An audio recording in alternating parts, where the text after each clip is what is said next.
उवध्यायाणं ॐ ह्रीं नमो लोए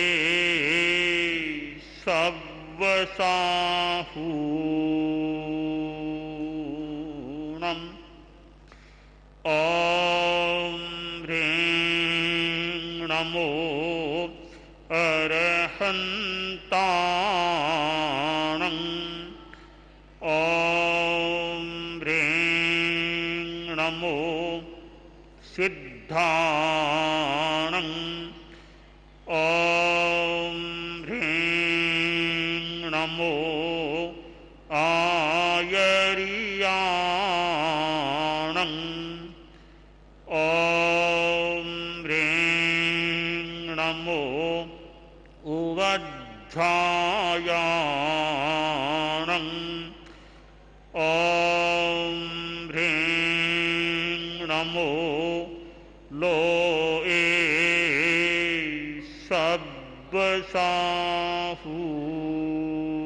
सव्वसाहूणं ॐ ह्रीं नमो अरहन्ताणं ॐ ह्रीं नमो सिद्धाणं ॐ ह्रीं नमो आयर्याणं ॐ ह्रीं नमो उवध्यायाणं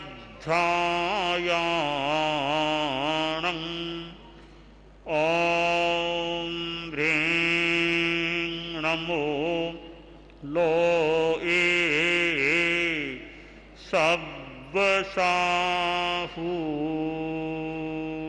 सव्वसाहूणम् एषो पञ्चणमुक्कारो सव्वपावपणासनो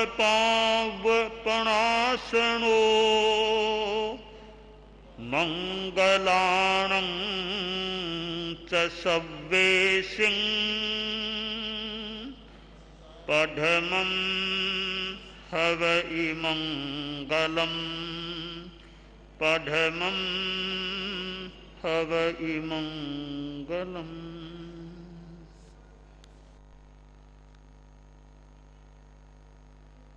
तीर्थंकर प्रभु महावीर को नमन। तीर्थंकर के प्रतिनिधि, भैक्षव शासन के महान भास्कर, परम पूज्य आचार्य श्री महाश्रमण जी के श्री चरणों में वंदना। मुख्य मुनि प्रवर साध्वी प्रमुखासी जी, मुख्य नियोजिका जी, साध्वी वरिया जी, साधु साध्वी वृंद, समण समणी जी, बंधुओं एवं बहनों, मर्यादा महोत्सव जो हमें मर्यादा की प्रेरणा देता है, अनुशासन की प्रेरणा देता है। समय अपने अनुसार चलता है, पर जिस समय जो कार्य करना होता है, काले कालम समायरे, यह सूत्र तेरा पंथ में देखा जा सकता है। अभी 12:15 बजे नहीं थे, उससे पहले मीडिया वाले कई व्यक्ति आ गए, बोले महाराज आचार्य प्रवर अभी तक पधारे नहीं है, क्या 12:15 बजे कार्यक्रम चालू हो जाएगा? तो मैं कहा इसमें डाउट करने की जरूरत नहीं है। क्यों कि और मैनेजमेंट गुरु तो होते हैं, पर हम आचार्य श्री महाश्रमण जी को टाइम मैनेजमेंट गुरु कह सकते हैं। जरा सा भी इसमें अंतर नहीं आता है विशेष परिस्थिति के सिवाय। तो हम मर्यादा महोत्सव मना रहे हैं, तो मर्यादा एक बहुत बड़ी चीज होती है, और उसी के आधार पर ही यह कार्यक्रम एक मैसेज देता है कि समय पर यदि कार्यक्रम चालू होता है, इसका मतलब है वहां मर्यादा है, अनुशासन है। तो आज भी यह मर्यादा महोत्सव का तृतीय दिवस, दूसरी छठ माघ शुक्ला, और रायपुर में यह कार्यक्रम पूज्य प्रवर की सन्निधि में होने जा रहा है। तो रायपुर की ओर से राजकुमारी धारीवाल अपने गीत की प्रस्तुति के लिए यहाँ पर उपस्थित हो सकेगी राजकुमारी धारीवाल।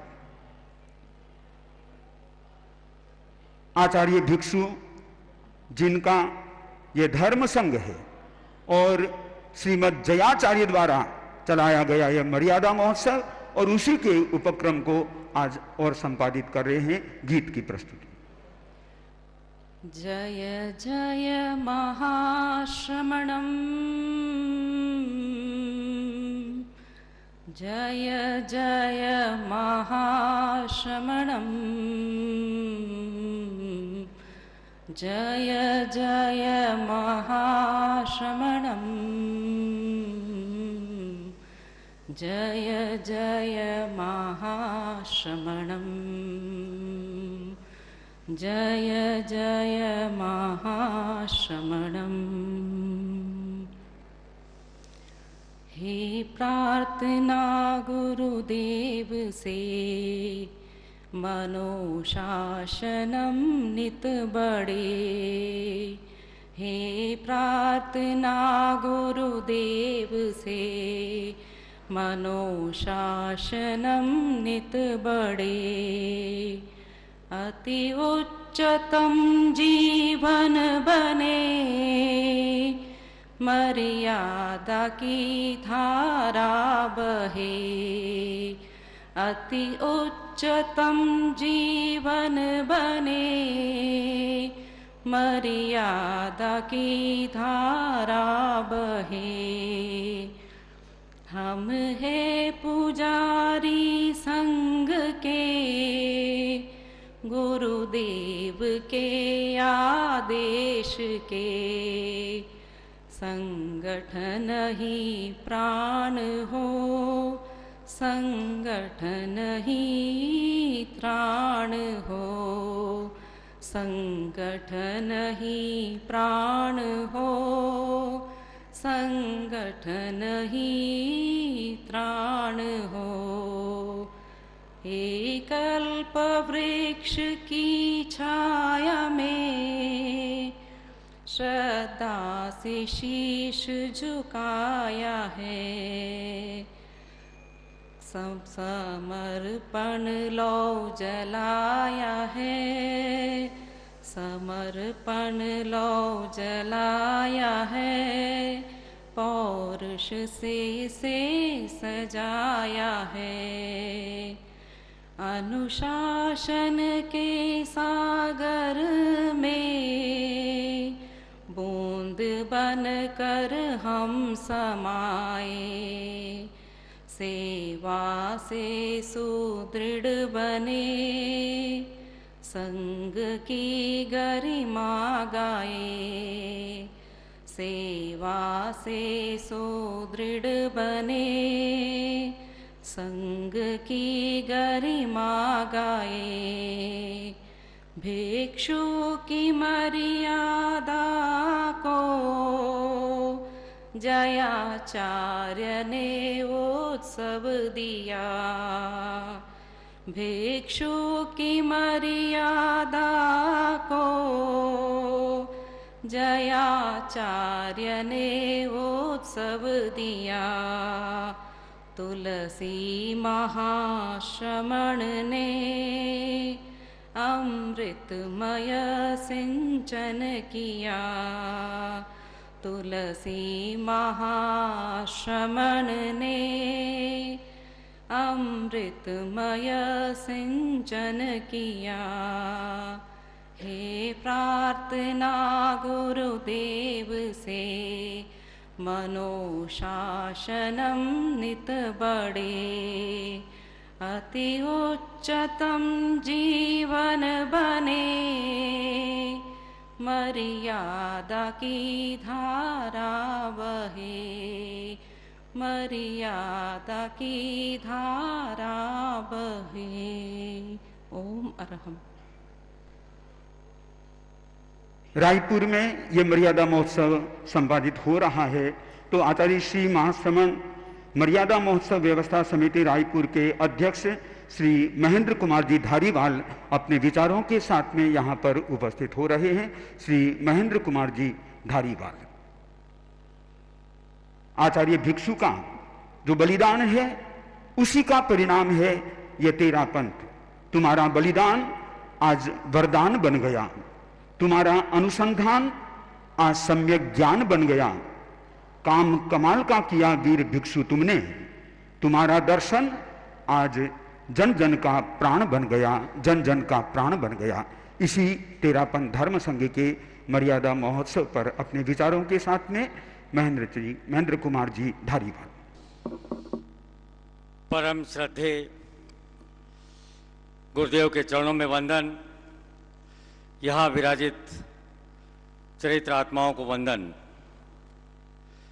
आज गुरुदेव कुछ पुरानी और कुछ नई बातें जो मेरी स्मृति में है उसे मैं यहाँ रखना चाहता हूँ। 1969-70 आचार्य तुलसी जी का रायपुर चातुर्मास, हैदराबाद मर्यादा महोत्सव, तेरापन समाज के वरिष्ठ श्रावकों का एवं यहाँ के मठ के महंत लक्ष्मी नारायण दास जी का साथ पूज्य पिता श्री मोतीलाल जी धारीवाल व समाज के मांगीलाल जी साहब, इंदरचंद जी आदि जितने भी हमारे यहाँ के मंगलचंद जी, गणेश मल जी, लालचंद जी, जो भी हमारे परिवार के मुखिया थे, उन सब की विनती पर आचार्य श्री ने रायपुर चातुर्मास की घोषणा की। पिताश्री ने उस चतुर्मास को करवाने का जो बीड़ा उठाया था वो पूज्य गुरुदेव श्री तुलसी की असीम कृपा, उनकी शक्ति, पिताजी की भक्ति, परिवार के समाज के लोगों की भक्ति, एक अनूठा कार्य रायपुर में हुआ। 1-1.5 महीने मुनि श्री राकेश कुमार जी की मेहनत, स्कूलों में प्रचार प्रसार, जन जन में नैतिकता की सुर सरिता का पाठ, उस जमाने में उस समय में 1.5 लाख पंपलेट छपे जो हर स्कूलों में, जिस तरह राष्ट्रगान आज सबको याद है एक भारतीय को, उस तरह रायपुर में नैतिकता की सुर सरिता की जो हमारी कविता थी उसे पूरे शहर के स्कूल के बच्चों में मुनि श्री राकेश कुमार जी एवं उस वक़्त के जिला शिक्षा अधिकारी उनके कहने पर हमारे धर्म संघ की बहुत प्रभावना हुई। उस वक़्त जुलूस, आने जाने वाले लोगों का तांता, अनुव्रत नगर, भिक्षु नगर, पंडाल, गुरुदेव के विराजने की जगह जो आज भी शहर में विद्यमान है और शहर के बीचों बीच है, पूरा छत्तीसगढ़, पूरा रायपुर उस वक्त गुरु श्री के चरण दर्शन कर चरणों में वंदन करने आता था। और सारी व्यवस्थाएं उस वक्त की, वो भी आज के वातावरण के समय में, उस समय भी बहुत सफलतम व्यवस्थाएं थी। उसके साक्षी महासमणी जी हैं और कुछ श्रावक हैं। हमें सब सीन याद हैं, उन व्यवस्थाओं को हर आदमी ने भली भांति देखा है जो उस वक्त थे। गुरुदेव उस वक्त जो भी घटनाएं हुई, परिवार के सभी सदस्य, समाज के सभी लोग बहुत निर्भीकता से हर परिस्थिति का सामना करने को तैयार थे। चाहे दुकानें लूटी गई, चाहे आग लगी, चाहे और कई तरह के बिजली लाइन काटी गई, आदि आदि हैंड बम फेंके गए, कई तरह का हुआ, लेकिन गुरु की आशीर्वाद से हमने सब चीज़ों पे सफलता पाई। हम कहीं कमज़ोर नहीं थे, हमने हर स्थिति का मुकाबला किया। उस वक्त के हमारे बुजुर्गों का मैं प्रणाम करता हूँ, उन्हें वंदन करता हूँ और गुरु चरणों में यह निवेदन करता हूँ कि आचार्य तुलसी, आचार्य महाप्रज्ञ जी, महासमणी जी और समस्त साधु साधुओं का भी जो उस वक्त एक चैलेंज को स्वीकार कर और गुरुदेव की शक्ति, गुरुदेव की बात करने का निर्भीकता, आचार्य तुलसी जी का उस वक्त हम लोगों ने रात को 12 बजे भी सेवा की। बिहार के पहले क्या सोच थी, कोई तरह का दिमाग में एक नए पैसे का भी मन में ये नहीं था कि क्या होगा। बहुत निर्भीकता के साथ चाहे वो राजनीतिक लोग हों, अन्य धार्मिक समाज के लोग हों, जो हमें डराते थे या हमें बहकाते थे, लेकिन आचार्य श्री हर निर्णय पर अटल थे। उसी अटल निर्णय के कारण तेरापंथ धर्म संघ का रायपुर चतुर्मास सफल हुआ। यह सब लोग जानते हैं, इतिहास में है, साध्वी सुर की साक्षी में है, हमें गर्व है। अब मैं आज की बात पर आता हूँ। आचार्य महासमन जी का हमने लंबे समय से मर्यादा महोत्सव और चतुर्मास की मांग की। मन में जरूर था कि चतुर्मास हो, लेकिन हमें मर्यादा महोत्सव मिला, हमें उसकी खुशी है। गुरुदेव ने हमारी बातों को ध्यान में रखते हुए 157वां मर्यादा महोत्सव रायपुर को दिया। हमें परिवार के लोगों में, समाज के लोगों में एक बहुत बड़ी खुशी है। छत्तीसगढ़ का तेरापंथ समाज, जैन समाज आज इस एकता को दिखा रहा है। आप खुद देख सकते हैं कि जब गुरुदेव जिस रास्ते से पधारे, उस रास्ते से कोई भी साधारण आदमी भी आने जाने में अपने आप को सुरक्षित नहीं मानता। यह जो रास्ता था कठिन था, लेकिन गुरुदेव की हिम्मत, गुरुदेव का निर्णय मुझे बहुत अच्छा लगा। मुझे कई लोगों ने बोला कि आपने गलत निर्णय ले रहे हैं, लेकिन हमने कहा गुरु ने निर्णय लिया और मेरा भी सोच कुछ नहीं होगा। गुरुदेव पधारेंगे, सुखे समाधि पधारेंगे और आनंद पूर्वक पधारेंगे, कहीं कोई विघ्न आ ही नहीं सकता। तेरापंथ के धर्म संघ के आचार्यों का ये प्रताप है और उनकी पुण्याई है और लाखों भक्तों की दुआएं हैं। हम कहीं थक नहीं सकते, रुक नहीं सकते, कुछ नहीं हो सकता। सारी व्यवस्थाएं अच्छे से हुई और जैन समाज के कोड़ागांव, केसकाल, कोंटा, जगदलपुर, दंतेवाड़ा, कुत्तागोड़म आदि के जो जहाँ तेरापंथ परिवार नहीं थे, जहाँ सिर्फ जैन समाज के लोग थे, उन लोगों ने जो साहस, हिम्मत और कर्तव्य किया है, मैं उनके कर्तव्य को प्रणाम करता हूँ और उनके इस कार्य को नमन करता हूँ कि उन्होंने हमें इतना सहयोग दिया। यह बहुत ही सराहनीय बात है और जैन एकता के लिए बहुत ही अच्छा सूचक है। आगे भविष्य में जैन को जैन बनकर रहना, एक साथ रहना, ये मैं सोचता हूँ कि हमें इससे सफलता अच्छी मिलेगी। गुरुदेव आप रायपुर पधारे, हमें सबको बहुत आनंद है और जिस भवन में आप विराज रहे हैं, यह भवन भी जैन मानस समिति के नाम से है। इसे पूरे जैन समाज ने बनाया है और यह एक मजाक का रूप है। कोई बनाने की योजना या किसी तरह का ऐसा कोई फ्री मीटिंग पहले से कभी नहीं हुई। एक शादी ब्याह में मिलकर भाई राजेश मनोज जी ने मुझे कहा कि क्या कर रहे हो, मैंने कहा कुछ नहीं कर रहा हूँ। तो बोले हमको एक शादी का भवन बनाना चाहिए, जैन समाज का भवन बनाना चाहिए। उसी के अनुरूप यह भवन आज से 7-8 साल पहले शुरू हुआ और इसे चालू हुए 2.5 साल हो गया। जैन समाज का गौरव है। 13.5 एकड़ जमीन है। पूरे छत्तीसगढ़ में और कलकत्ते से मुंबई के बीच में इतना बड़ा जैन समाज का कोई भवन नहीं है। शुद्ध शाकाहारी व्यवस्थाओं के साथ समाज के काम आता है। हमें गर्व है रायपुर के, छत्तीसगढ़ के लोगों पर, जो उन्होंने हमें भरोसा कर इसके संरक्षक भाई राजेश मनोज जी हैं, अध्यक्ष मैं हूँ और सेक्रेटरी भाई अनिल पारक जी हैं और हमारे करीब 170 सदस्य हैं। सब ने सहर्ष स्वीकार किया कि गुरुदेव यहाँ पधारते हैं तो चतुर्मास मर्यादा महोत्सव इसी जगह पर होना चाहिए। सबकी बहुत खुशी थी, सबको आनंद था और आप पधारे हैं, सबके मन में बहुत अच्छे सोच है और ये साझाकारी जगह पवित्र हो गई आप श्री के चरणों से यहाँ पधारने से, इतने साधु संतों के आने से, इतने भक्तों के आने से। समाज में, शहर में, हर वर्ग में हमें बहुत ही संदेश आते हैं कि बहुत अच्छा कार्य हुआ है। हमारी जितनी क्षमता थी हमने उस व्यवस्थाओं को भी किया। आज प्रकृति ने भी हमारा थोड़ा बहुत परीक्षा ली, लेकिन हम उसमें भी सफल हैं और गुरुदेव आपकी कृपा से सारे काम संपन्न हो रहे हैं। आपकी कृपा ही से हम सब लोगों को हिम्मत देती है। आपके बल ने बहुत कुछ काम कराया। आज से 20 दिन पहले जिस लोगों ने भवन देखा था वो मुझे बार बार कहते कि ये काम हो ही नहीं सकता, यहाँ कैसे साध्वी जी पधारेंगे, गुरुदेव पधारेंगे, तुम क्या कर रहे हो, ये हो ही नहीं सकता। चाहे महासभा के लोग आए, चाहे अन्य लोग भी जो समाज के बड़े बुजुर्ग आए, वे सब यही कहते थे हो ही नहीं सकता। लेकिन आपकी ताकत ने इस 12-15 मेरे जो 7 लोग थे जिन्होंने मेरे से सहयोग दिया, 24 घंटा मेरे साथ थे, तन मन धन से 12-15 लोगों के सहयोग से मैं इस कार्य में आपके आशीर्वाद से सफल हुआ और आज यह सब रूप, रौनक, ये सब गुरुदेव की कृपा है। आचार्य तुलसी, आचार्य महाश्रमण जी एवं सभी लोग साधु साधुओं का मेरे ऊपर बहुत कृपा है, समाज पर कृपा है। यह काम आनंद पूर्वक संपन्न होने जा रहा है। गुरुदेव आप में जो कृपा की है उसको मैं कभी चुका नहीं सकता। आपका प्रेम, आपका आशीर्वाद, आपका माइतपना हमेशा बना रहे, इसी मंगल भावना के साथ प्रणाम करते हुए आपसे आशीर्वाद चाहता हूँ। जय भिक्षु, जय तुलसी, जय महाश्रमण। गीत के लिए साध्वी वृंद। गुरुदेव तुलसी यहां पधारे थे।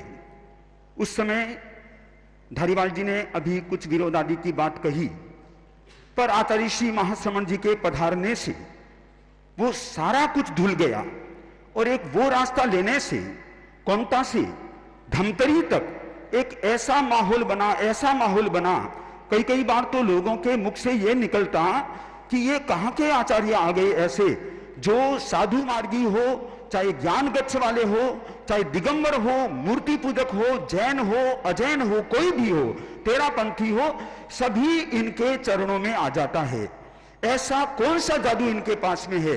जब गुरुदेव कांकेर पधारे, कांकेर में कार्यक्रम हो रहा था, गुरुदेव ने एकदम सीधी सादी भाषा में मंगल प्रवचन किया और लोगों ने संकल्पों को भी स्वीकार किया। केवल इतना ही नहीं, वहां के कलेक्टर प्रवचन में बैठे थे। वे प्रवचन से पूर्व आए कि मैं केवल आचार्य जी को वंदना करने आया हूं और मैं जा रहा हूं। वंदना कर ली, गुरुदेव से वार्तालाप हो गया और वे वहां से रवाना भी हो गए। फिर उनके मन में आया कि गुरुदेव का प्रवचन चालू हो रहा है, कुछ 2-5 मिनट सुन लो।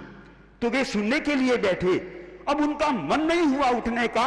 गुरुदेव का पूरा प्रवचन उन्होंने सुना और पूरी परिषद में उन्होंने खड़े होकर के गुरुदेव के सामने निवेदन किया कि गुरुदेव, मैं केवल आपके दर्शनार्थ आया था, पर मैं अपने लोभ का संवरण नहीं कर सका, आपकी वाणी ने मुझे खींच लिया।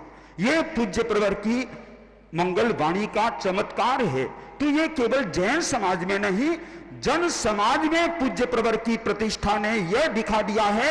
आचार्य तुलसी के बाद में एक पुनः तुलसी महाश्रमण के रूप में आया है। तो हम ऐसे आचार्य प्रवर के प्रति प्रणत है।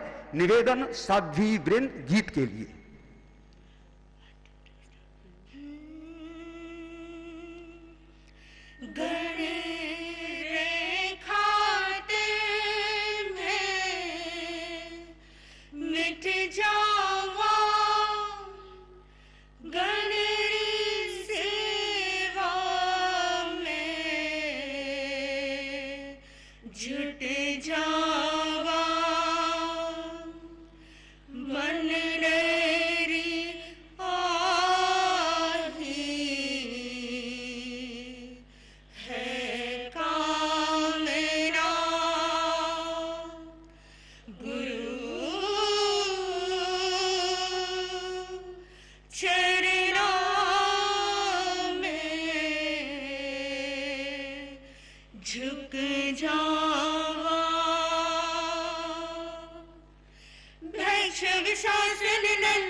श्रमण मिला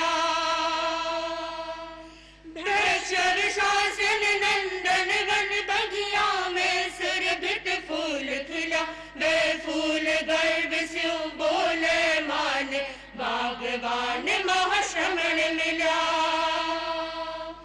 महाश्रमण री चरण शरण में दिन दूना बढ़ता जावा, श्रम सेवा विनय समर्पण रे शिखरा पर मैं चढ़ता जावा। गण खातिर में मिट जावा, गण सेवा में झुट जावा, मन डरी आही है कामना। गुरु चरणा में झुक जावा, उपयोगी में बढ़ जावा, मन डरी आही है भावना।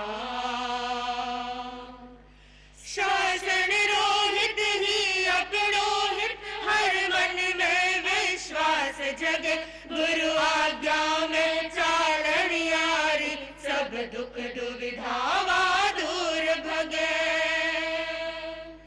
शासन रोहित ही अपरोहित, हर मन में विश्वास जगे, गुरु आज्ञा में चारण यारी, दुविधावा दूर भगे। ओ गण ही मैं हूँ, मैं ही गण, ओ मंत्र सतत दोहराणो है। गण कुर्बानी रो काम करे, जद सब स्यों आगे आणो है। गण खातिर मैं मिट जावा, गण सेवा में जुट जावा। मन डरी आही है कामना, गुरु चरणा में झुक जावा। उपयोगी मैं बन जावा, मन डरी आही है भावना।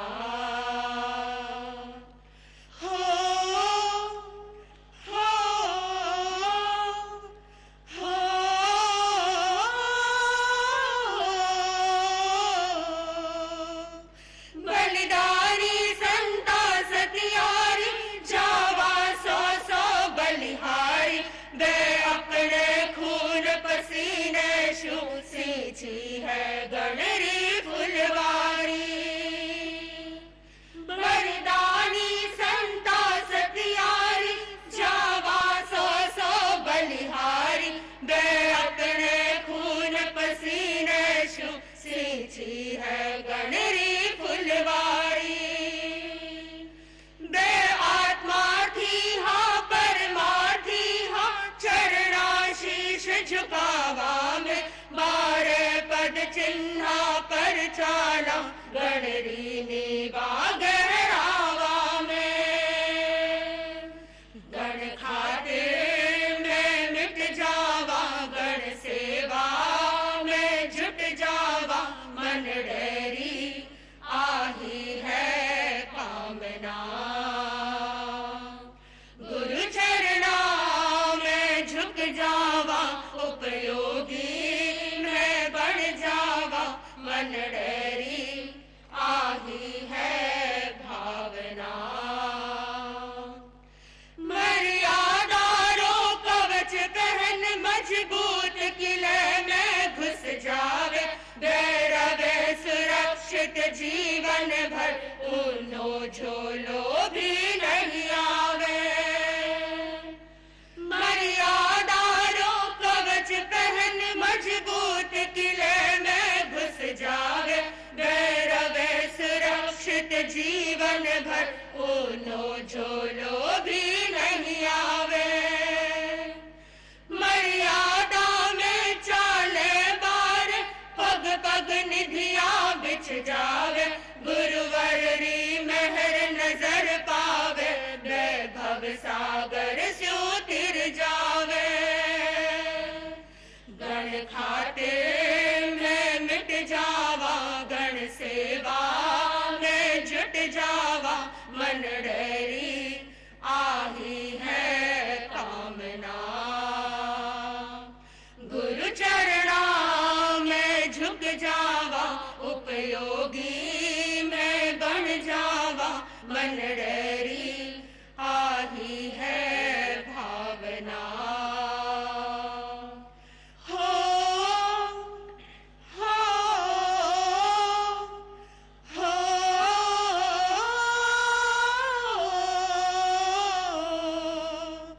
गण सेवा में जुट जावा, उपयोगी मैं बन जावा। गण सेवा में जुट जावा, उपयोगी मैं बन जावा। गण सेवा में जुट जावा, उपयोगी मैं बन जावा। गण सेवा में जुट जावा, उपयोगी मैं बन जावा। गुरु चरणा में झुक जावा, उपयोगी मैं बन जावा। मन डरी आही है भावना, मन डरी आही है भावना। मन डरी आही है भावना।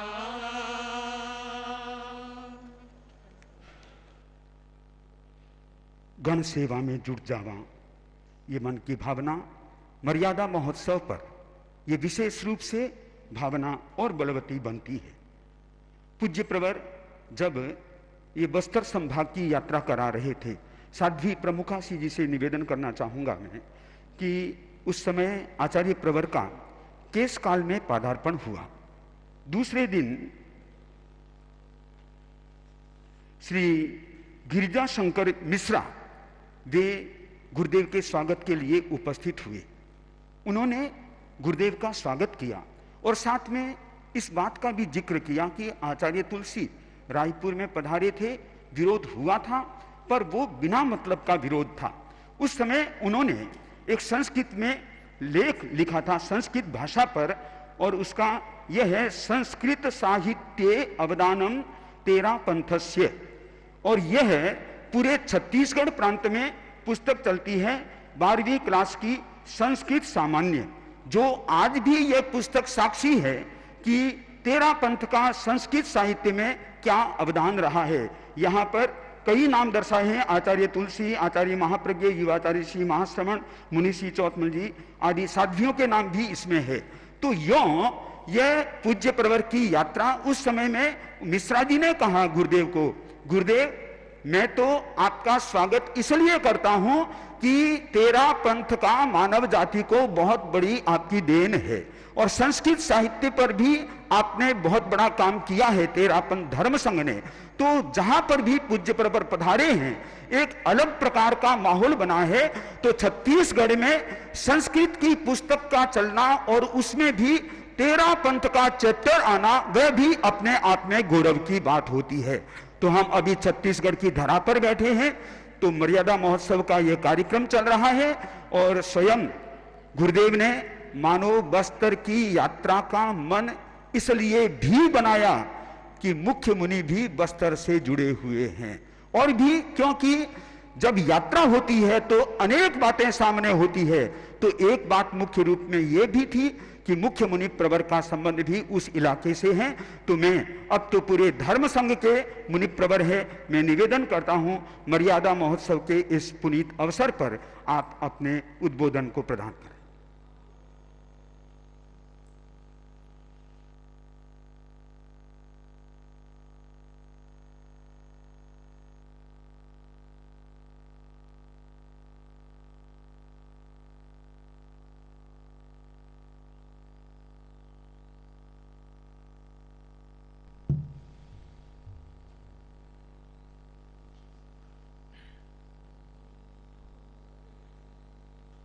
लज्जा दया संयम बंभ चेरम कल्याण भाग्य विसोहिठाणम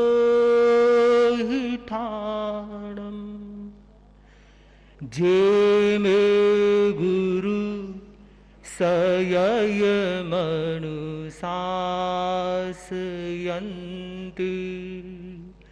ते हम गुरु सययं पूजयामि,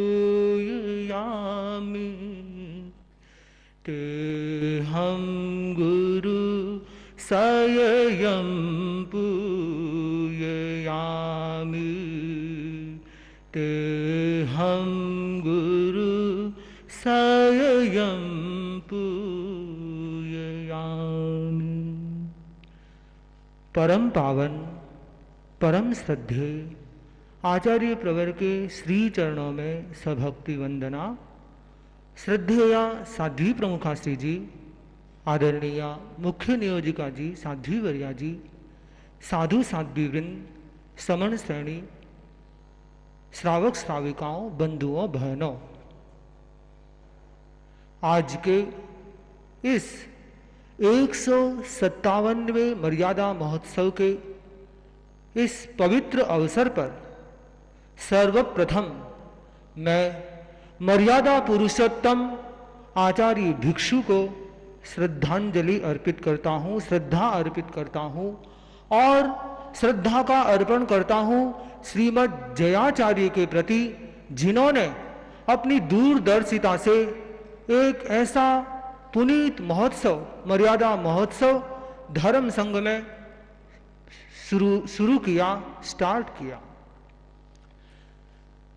हम अपने आप को गौरवशाली मानते हैं, सौभाग्यशाली मानते हैं कि हमें ऐसे अध्यात्म चेता, नीतिनिष्ठ आचार्य भिक्षु जैसे महान आचार्य तेरापन धर्म संघ को मिले और ऐसा पवित्र धर्म संघ हमें प्राप्त हुआ। आचार्य भिक्षु एक महापुरुष थे, वे एक नक्षत्रशाली पुरुष थे, वे एक दूरदृष्टा थे, उनकी प्रतिभा विलक्षण थी और उनकी सूझबूझ बहुत गहरी थी। वे कुशल संगठक थे, तो वे कुशल मर्यादाओं का निर्माण करने वाले मर्यादा पुरुषोत्तम वीर पुरुष भी थे। आचार्य भिक्षु ने अपनी सूक्ष्म दृष्टि से, पैनी दृष्टि से ऐसी मर्यादाओं का निर्माण करके ऐसा धर्म प्रसाद खड़ा कर दिया जिसकी छत्र छाया में लाखों लाखों लोग अपने उस प्रसाद को, आचार्य भिक्षु के प्रसाद को आज भी प्राप्त कर रहे हैं। आचार्य भिक्षु की उस गहरी सूझबूझ का ही परिणाम था कि आज ये तेरापन धर्म संघ शुद्ध आचार विचार की साधना में अग्रसर होता हुआ सर्वत्र आध्यात्मिक साधना और नैतिक मूल्यों के जागरण की निरंतर अलख जगा रहा है। इसका एकमात्र पूर्ण श्रेय दिया जा सकता है श्रीमद आचार्य भिक्षु को। तेरापन धर्म संघ में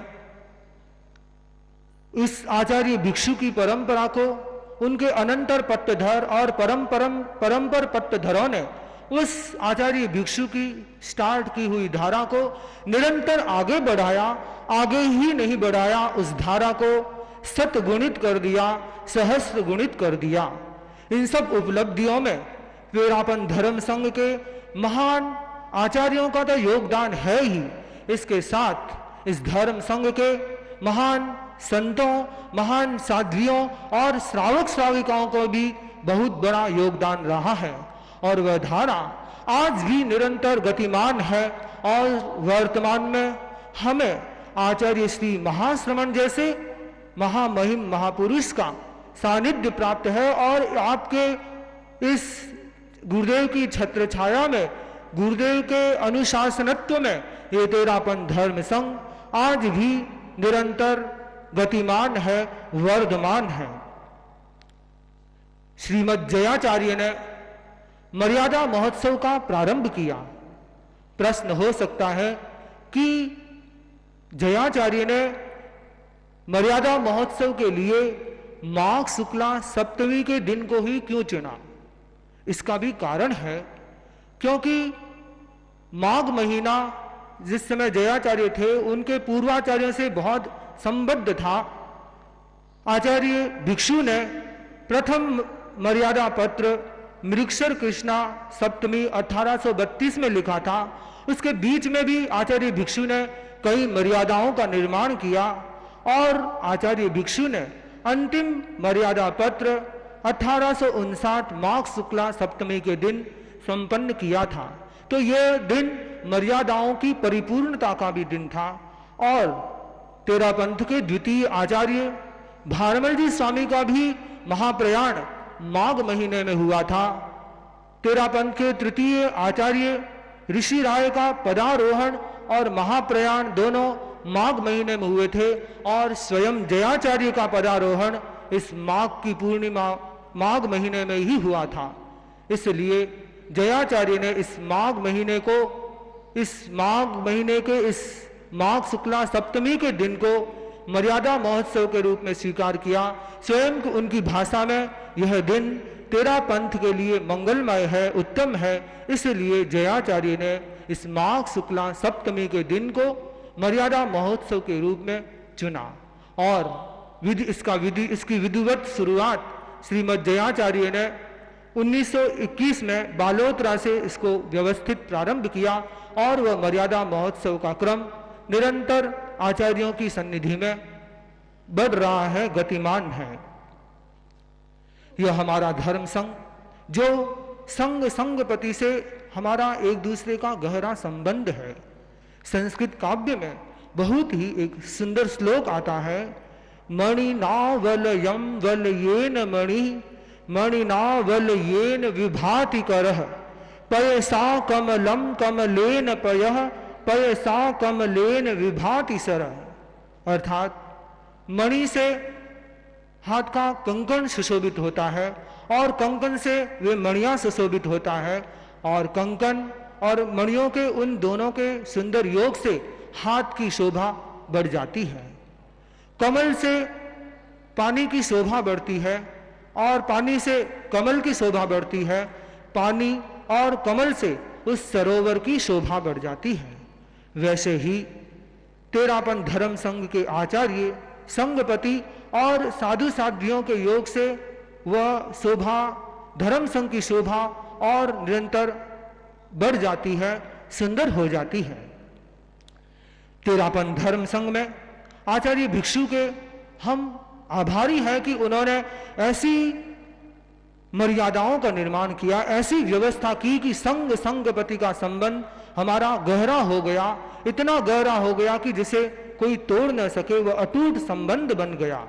इस धर्म संघ की यह तृप्ति एक आचार्य, एक समाचारी और तत्व निरूपण की एक शैली इस धर्म संघ के व्यवस्था पक्ष को सुदृढ़ बनाने वाली है। और यही कारण है कि तेरापन धर्म संघ के जो भी आचार्य आते हैं उनको व्यवस्था करने में इन आचार्य भिक्षु की मर्यादाओं के कारण बहुत सुगमता हो जाती है। निश्चिंतता के साथ वे व्यवस्था को सुचारू रूप से लागू कर पाते हैं। संगपति का जो हमारा संबंध है उसका आधार है आध्यात्मिक विकास और संघीय सुव्यवस्था। संघीय सुव्यवस्था के लिए संघ के सदस्यों का और आचार्य का परस्पर संबंध बना रहता है। संघ की ओर से संघ के सदस्यों को यह आश्वास सेवा का और जीवन निर्वाह का आश्वासन है, तो संघ के सदस्यों की ओर से संगपति के प्रति, संघ के प्रति समर्पण की भावनाएं हैं।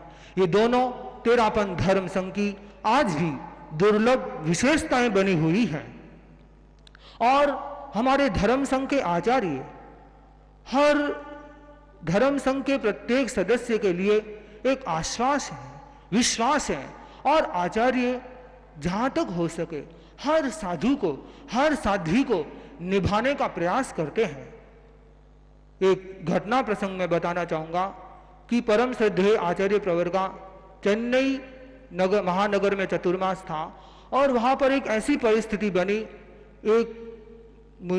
एक जटिल प्रकृति के संत जो इतने कोई महत्वपूर्ण नहीं थे, जिनको आचार्य प्रवर निभा ही रहे थे, ऐसी स्थिति में भी जब उनको संघ में रहने की इच्छा नहीं थी, आचार्य प्रवर ने उनको यह कहा कि देखो अभी तो हम तुम्हारी गरज कर रहे हैं। अर्थात तेरापन धर्म संघ के आचार्य, इनको किनकी गर्ज करने की जरूरत है, पर आचार्य श्री का कितना चिंतन महत्वपूर्ण है कि कोई किसी का साधुपना जहां तक निभ सके उसको हम निभाने का प्रयास करें। तो आचार्य प्रवर ने फरमाया कि आज तो हम गरज कर रहे हैं, फिर कोई बात नहीं है। तो ऐसी बात कौन कह सकता है जो धर्म संघ का अनुशासता, जहां इतनी संघ के सदस्यों को निभाने के लिए अपना पूरा परिश्रम करते हैं, श्रम करते हैं, ऐसे महान धर्म संघ को पाकर हमारे भीतर में यह एहसास होता है कि यह हमारा धर्म संघ वास्तव में शीत घर सा है, जिसे गुरुदेव तुलसी की पंक्तियों में हम कह सकते हैं, मात पिता सो आसरो नंदन वन सो वास है, मात पिता सो आसरो ओ नंदन वन सो वास है, आश्वासन है दूबलारो सबलारो विश्वास है, आश्वासन है दूबलारो सबलारो विश्वास है, अनुपम शीत घर सो है बड़ो सब ऋतुआ में सुखकार, अनुपम शीत घर सो है बड़ो, सब ऋतुआ में सुखकार, शासन कल्पतरु उतर्यो मोहरारो चरु, राखो राखो रख बाबे भिखुरो उपगार, माना जीवन भर आभार, बाबे भिखुरो उपगार, माना जीवन भर आभार, जारी सावरी सूरत तेरा पंथ रो आधार, शासन कल्पतरु। तो ऐसा धर्म संघ जो हम सब के लिए एक ऐसे शीत घर के समान है, जो सब ऋतुओं में हमारे लिए अनुकूल बना हुआ है। अतीत का आलोक, वर्तमान की जागरूकता और भविष्य के सपने तेरापन धर्म संघ के इस व्यक्तित्व को जीवंत रखने वाले हैं। धर्म संघ का व्यक्तित्व चतुर्विध संघमय व्यक्तित्व है और इस धर्म संघ को निखारने का, संवारने का धर्म संघ के प्रत्येक सदस्य का कर्तव्य है। चाहे वह साधु है, चाहे साध्वी है, श्रावक है, श्राविका है, हर व्यक्ति का एक नैतिक दायित्व है कि हम जिस धर्म संघ में है, ऐसे महान धर्म संघ को हम कैसे अपनी सेवाओं से, अपने योगदान से इस धर्म संघ को उन्नति की दिशा में आगे ले जा सके। और गुरुदेव तुलसी तो श्रावकों के लिए फरमाया करते थे कि जब 60 वर्ष की उम्र हो जाए, उसके बाद श्रावक समाज को ये सोचना चाहिए कि इसके बाद कैसे हम अपना ज़्यादा से ज़्यादा समय धर्म संघ के प्रति लगा सके, जिससे हमारा धर्म संघ उन्नति को प्राप्त कर सके। इस धर्म संघ में हर व्यक्ति को फलने फूलने का अधिकार है। इसकी एक सीमा तक मर्यादाओं की रक्षा करते हुए कोई भी व्यक्ति आगे बढ़ सकता है, परंतु कोई व्यक्ति संघीय हित को कम करके, संघीय महत्व को कम करके कोई आगे बढ़ना चाहे, पद प्रतिष्ठा प्राप्त करना चाहे, तो वह इस धर्म संघ में पनप नहीं सकता। ये धर्म संघ ऐसा धर्म संघ है जिसकी इस भूमि को इस आचार्य भिक्षु ने महान कष्टों को सहन करके, संघर्षों को सहन करके मजबूत जमीन तैयार की है, मजबूत नींव तैयार की है। इस पर हम अपने पांव रखकर निरंतर आगे बढ़ सकते हैं, पांवों को रोककर उन्नति की दिशा में आगे बढ़ सकते हैं। धर्म संघ के लिए यह कितना बड़ा सौभाग्य है कि हमारे आचार्य कितना श्रम करते हैं, कितनी मेहनत करते हैं। हम परम श्रद्धेय आचार्य श्री महाश्रमण जी के ही शासन काल को देख लें कि आचार्य प्रवर ने इन अपने लगभग 10 से ऊपर 11 वर्ष के, लगभग 11 वर्ष के शासन काल में परम श्रद्धेय आचार्य प्रवर ने कितने कितने क्षेत्रों को संभाला है, कितने कितने श्रावकों को संभाला है। और आचार्य प्रवर सुबह 4 बजे से लेकर रात्रि प्रहर आने तक और कई बार उसके बाद भी निरंतर अपने श्रम का, समय का नियोजन करते हैं। तो ऐसे आचार्य प्रवर हम सबके लिए एक आदर्श हैं। हमारे धर्म संघ के साधु साध्वियों के भीतर भी ऐसी, हमारे भीतर भी एक ऐसी चेतना जगे कि हम अपने जीवन में, हम अपने व्यक्तिगत साधना करते हुए धर्म संघ के प्रति भी अपना योगदान देते रहें। धर्म संघ के एक एक सदस्य को संभालने में, धर्म संघ के परिवारों को संभालने में, क्षेत्रों को संभालने में हम भी अपना योगदान दें। और आचार्यों ने जो मेहनत करके, श्रम करके जिनको संभाला है, हम उनके मेहनत के फल को 100 गुणित कर दें, सहस्त्र गुणित कर दें। और जो हमारी श्रम की चेतना है वो हमें ऊंचा उठा सकती है, हमारे जीवन को भी उन्नत बना सकती है। क्योंकि आज का युग सुविधावाद का युग है। व्यक्ति थोड़ा दूर भी जाना है तो वह वाहन का प्रयोग करना चाहता है, कोई चीज की आवश्यकता है तो सीधा फोन से ऑर्डर कर लेता है, वही प्राप्त कर सकती है, हो जाती है। ऐसे सुविधावाद के युग में हमारा धर्म संघ सुविधावाद से बचता रहे और आचार्य महाप्रज्ञ जी की गीत की उन पंक्तियों को बार बार हम दोहराते हुए अपने भीतर उस संकल्प को निरंतर तरोताजा करते रहें।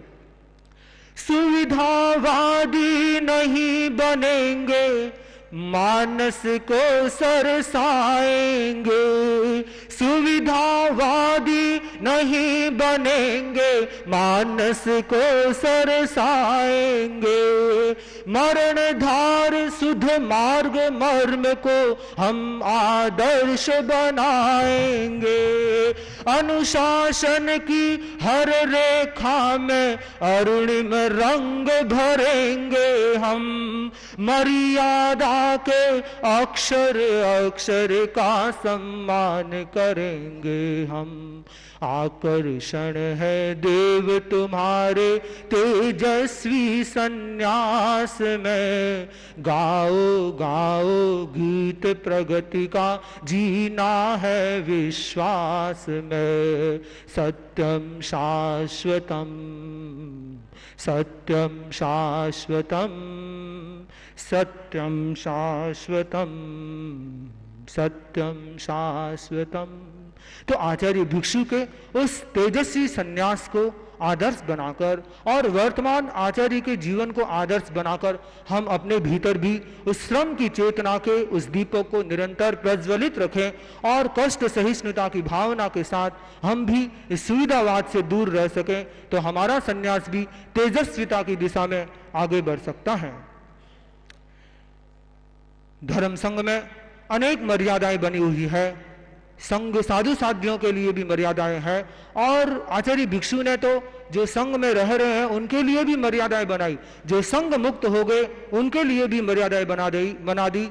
कोई व्यक्ति पूछ सकते हैं कि आज जो संघ से निकल गए वो मर्यादाओं का पालन कैसे करेंगे। आचार्य भिक्षु का चिंतन था कि जो व्यक्ति नीतिमान होगा वह उन मर्यादाओं का पालन करेगा। उनके लिए आचार्य भिक्षु ने मर्यादाएं बनाई कि वे संघ मुक्त व्यक्ति भी संघ की निंदा न करे, आलोचना न करे और जो जहां हमारे श्रद्धा के घर हैं वहां प्रवास न करे, संघ के पुट्ठे पन्ने साथ में न ले जाए। तो ऐसी व्यवस्थाएं आचार्य भिक्षु की दूरदर्शिता थी कि उन्होंने संघ मुक्त को प्रश्रय नहीं देने के लिए कहा, क्योंकि आचार्य प्रवर भी कई बार फरमाते हैं कि एक संघ में जितने भी सदस्य हैं एक माला के रूप में है। माला से मन का अलग हो गया उसका महत्व नहीं है, पूरे संघ का महत्व है। संघ में है तब तक हमारे लिए सब पूजनीय है, वंदनीय है। संघ से निकलने के बाद उनसे हमारा कोई नाता नहीं रहना चाहिए, कोई संपर्क नहीं रहना चाहिए। कई बार लोग अपनी आपसी विवादों को, सभा संस्थाओं को विवादों को धर्म संघ पर थोप देते हैं और वे उन विवादों के कारण कई बार अपनी श्रद्धा को भी खो देते हैं, श्रद्धा को भी छोड़ देते हैं। तो ये समझने की चीज है कि उन आपसी विवादों का, सभा संस्थाओं के विवादों का धर्म संघ से संबंध नहीं है। उस धर्म संघ के प्रति हमारी श्रद्धा है, उसमें गहरी निष्ठा रहनी चाहिए, मजबूती रहनी चाहिए। और श्रावक श्राविकाओं के लिए एक मर्यादा है कि मैं अपने संघ के साधु साध्वियों की और संघीय प्रवृत्तियों की आक्षेपात्मक आलोचना नहीं करूंगा। आलोचना के दो तरीके हो सकते हैं। एक होती है प्रशस्त आलोचना जहां पर सुधार की भावना होती है और दूसरी आलोचना होती है अप्रशस्त आलोचना। तो आचार्य भिक्षु ने एक मर्यादा का निर्माण किया कि कोई व्यक्ति गण की उतरती बात करे और दूसरा रस लेकर सुने तो वे दोनों दोषी हैं। तो हमारे भीतर यह संस्कार भी रहे कि हम अपने धर्म संघ की न तो उतरती करें न सुने। कोई उसकी उतरती आलोचना करता भी है तो उसको अस्वीकार करें, उसको बहुमान न दें, जिससे कि वह आलोचना वही रह जाए। तो इस प्रकार हमारे भीतर में संघ हित सर्वोपरि रहे, संघीय हित को सर्वोपरि रखते हुए, अपने व्यक्तिगत स्वार्थों को दूर रखते हुए हम धर्म संघ के प्रति निष्ठावान और समर्पित रह करके अपने जीवन में धर्म निष्ठा के साथ अपने आत्मोन्नति की दिशा में आगे बढ़ सकते हैं। और हमारा यह धर्म संघ हमें धर्म संघ में नए नए आयाम भी आचार्य प्रवर तेरापन के दूरदृष्टा आचार्य शुरू करते रहते हैं। उन आयामों से जुड़ते हुए और अपनी संघीय निष्ठा को प्रबल रखते हुए हम अपने भीतर मर्यादाओं के प्रति निष्ठा को निरंतर बढ़ाए रखें, उसको पुष्ट करते रहें। इसी भावना के साथ ओम अरहम। मुख्यमुनि प्रवर ने श्रावक समाज को भी एक प्रेरित किया, और इसमें एक बात पर यदि श्रावक समाज ध्यान देगा तो धर्म संघ मजबूत है और मजबूत बन सकेगा कि तालोकर को प्रश्रय न दें। इसमें यदि उस परिवार के सदस्य यदि ये संकल्प ग्रहण कर ले, जो उदयपुर की एक महिला, उसको जब पूछा गया कि तुम्हारे बेटे को तुमने देखा, तो वो बोले किसका बेटा? धर्म संघ में था तब तो वह मेरा बेटा था, उसके बाद कोई मेरा बेटे का रिश्ता नहीं है। बंधुओं, ऐसी बात कहने वाली महिला एक संघ के प्रति निष्ठा रखने वाली समर्पित महिला थी।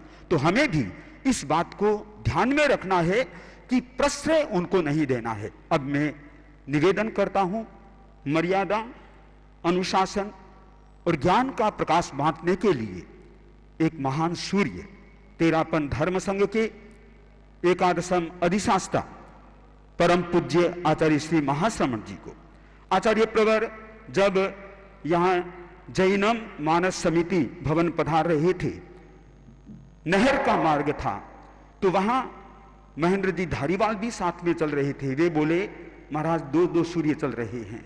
तो उन्होंने कहा एक सूर्य तो आकाश में चल रहा है, एक सूर्य पांव पृथ्वी पर चल रहा है। तो तेरा पंथ के धर्म संघ के एकादशम महासूर्य जो पद पद यात्रा करते हुए यहां पर पधारे हैं, मैं उन्हें वंदन करता हूं। साधना के शिखर को शत शत वंदन करते हैं, प्रज्ञा के विशाल समंदर को शत शत वंदन करते हैं। सूरज सा तेज, चांद सी शीतलता होती है जहां मूर्तिमान, ऐसे भिक्षु की गादी को शोभित करने वाले महाप्रज्ञ पट्टधर को वंदन करते हैं। निवेदन तेरापन धर्म संघ के महान सूर्य आचार्य श्री महाश्रमण। महावीर तुम्हारे चरणों में श्रद्धा के कुसुम चढ़ाए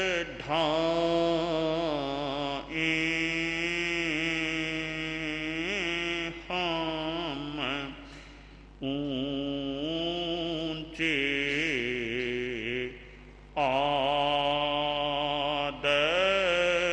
आदर्शों को अपना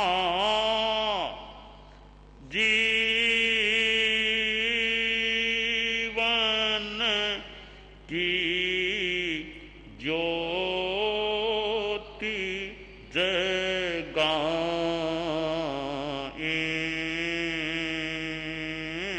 हम महावीर तुम्हारे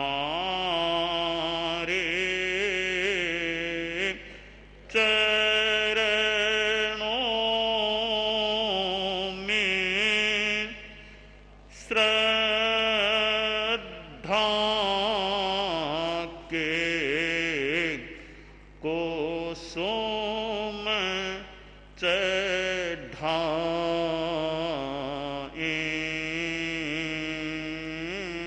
हम। पन्नगे च सुरेन्द्रे च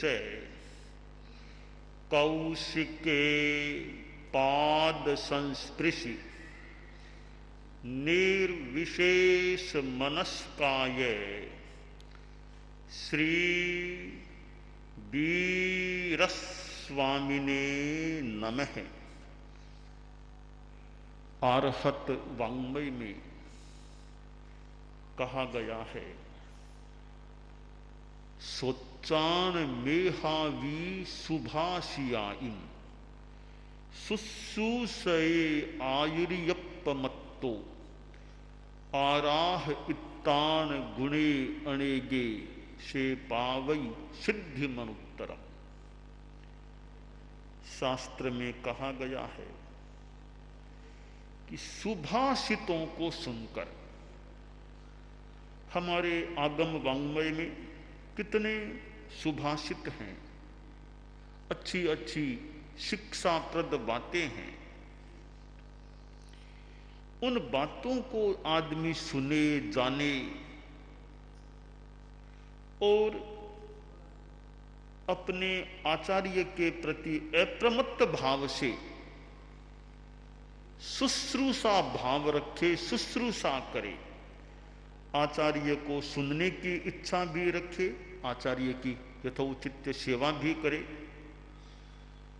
और फिर अनेक गुणों की आराधना करके, क्योंकि जो आचार्य को सुनने की इच्छा रखता है, आचार्य की यथासंभव सेवा करता है, तो अनेक बातों की जानकारियां उसको मिल सकती हैं, अनेक गुणों की वह आराधना कर सकता है। और इन सारी बातों की निष्पत्ति क्या आती है? सुभाषितों को सुना, अप्रमत्त भाव से आचार्य की शुश्रूषा की, अनेक गुणों की आराधना की, इन तीनों बातों की निष्पत्ति यह आती है से पावई सिद्धि मनुत्तरम।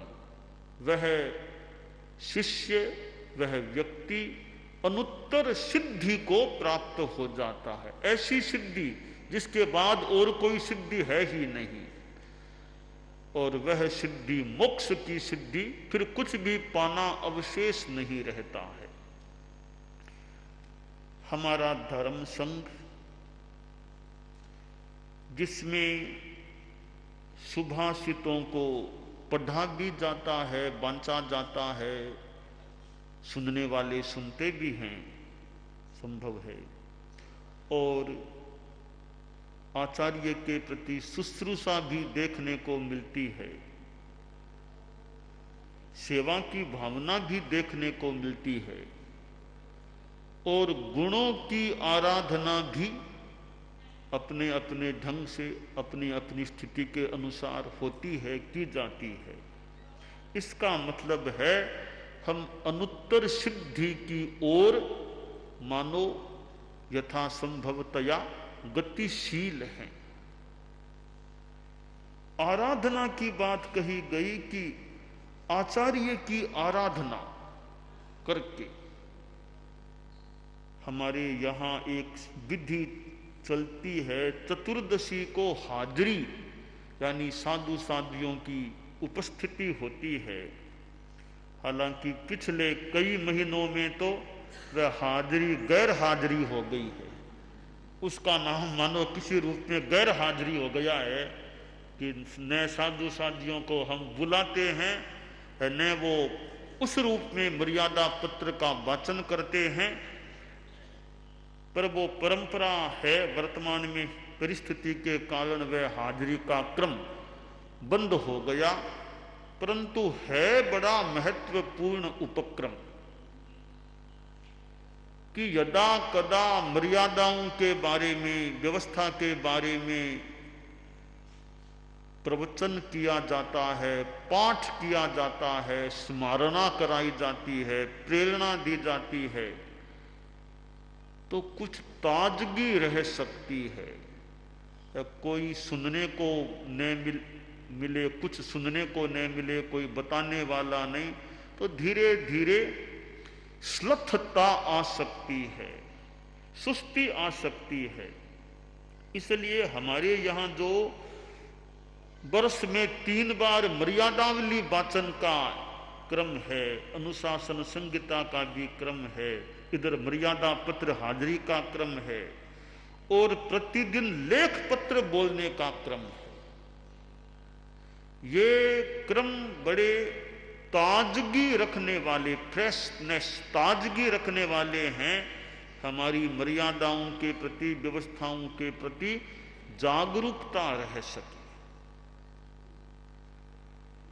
हाजिरी में कुछ उच्चारण भी कराया जाता है। आणम सम्मम आराह इस्सामी, मेरम सम्मम पाल इस्सामी, आयरियम सम्मम आराह इस्सामी, गणम सम्मम अनुगमिस्सामी, धम्मम नकयाविजहिस्सामी, आणम शरणम गच्छामि, मेरम शरणम गच्छामि, आयरियम शरणम गच्छामि, गणम शरणम गच्छामि, धम्मम शरणम गच्छामि। 5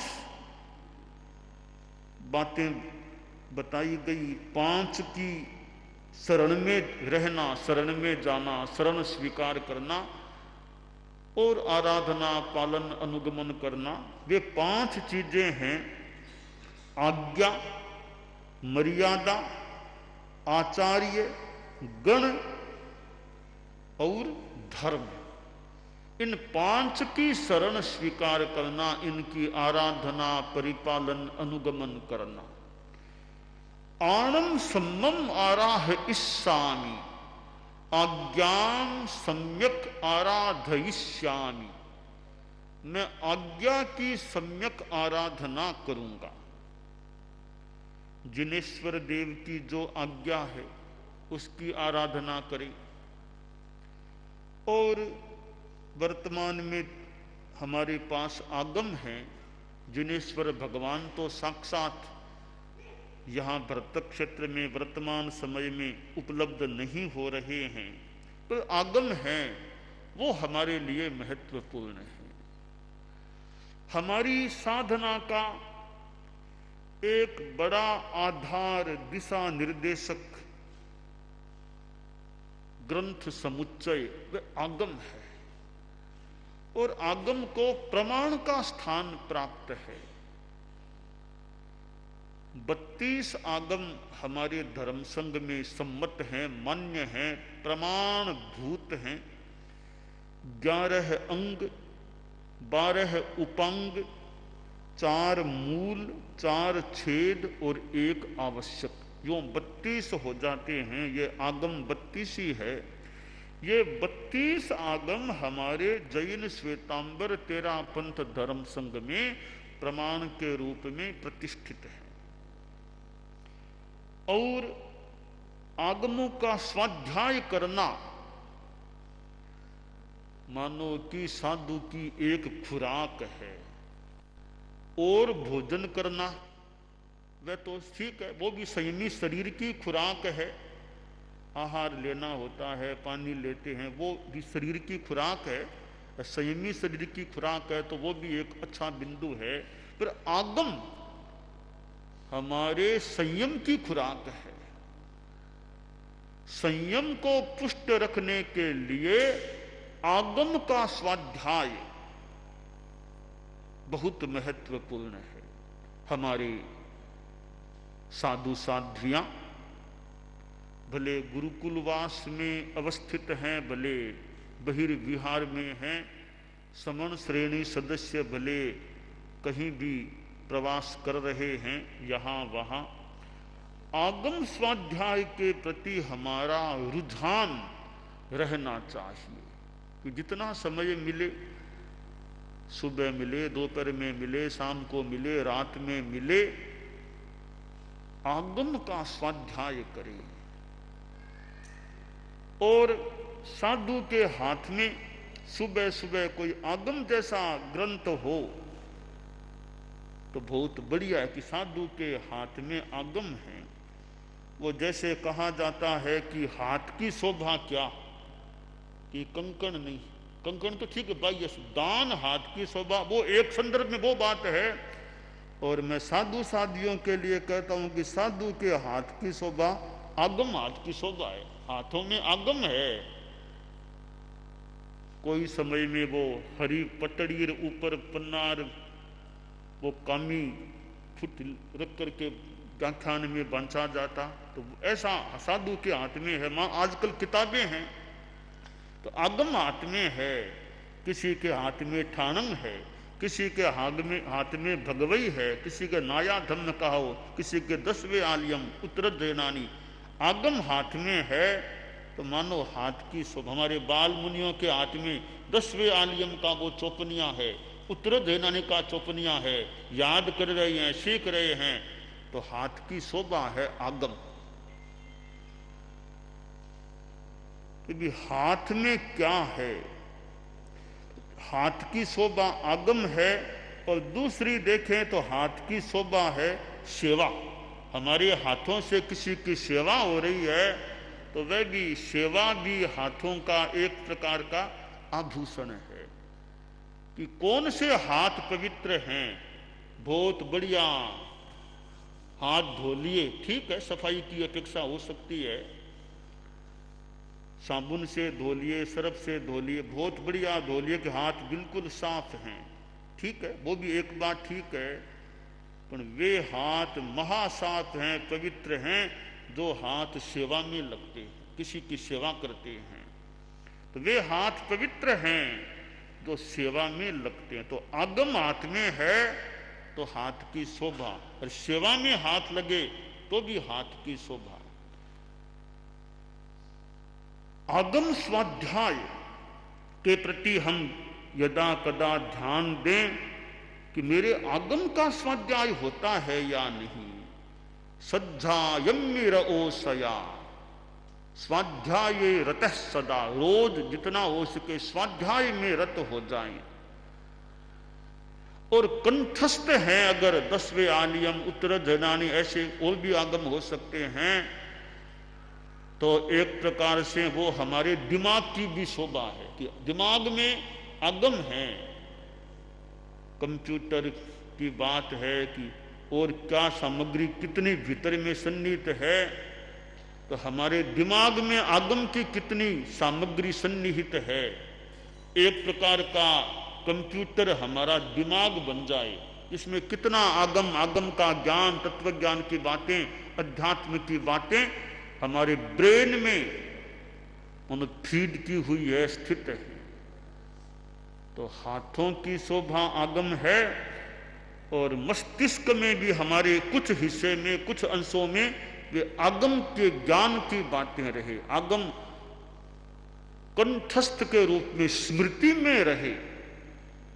और जब चाहो उसको खोलो और आगम का वो पाठ मुख से निकलना शुरू हो जाए, क्योंकि भीतर में स्थित है, कंठस्थ हैं। 10वें आलियम जैसा आगम उत्तर जयनानी, और भी आगम हैं।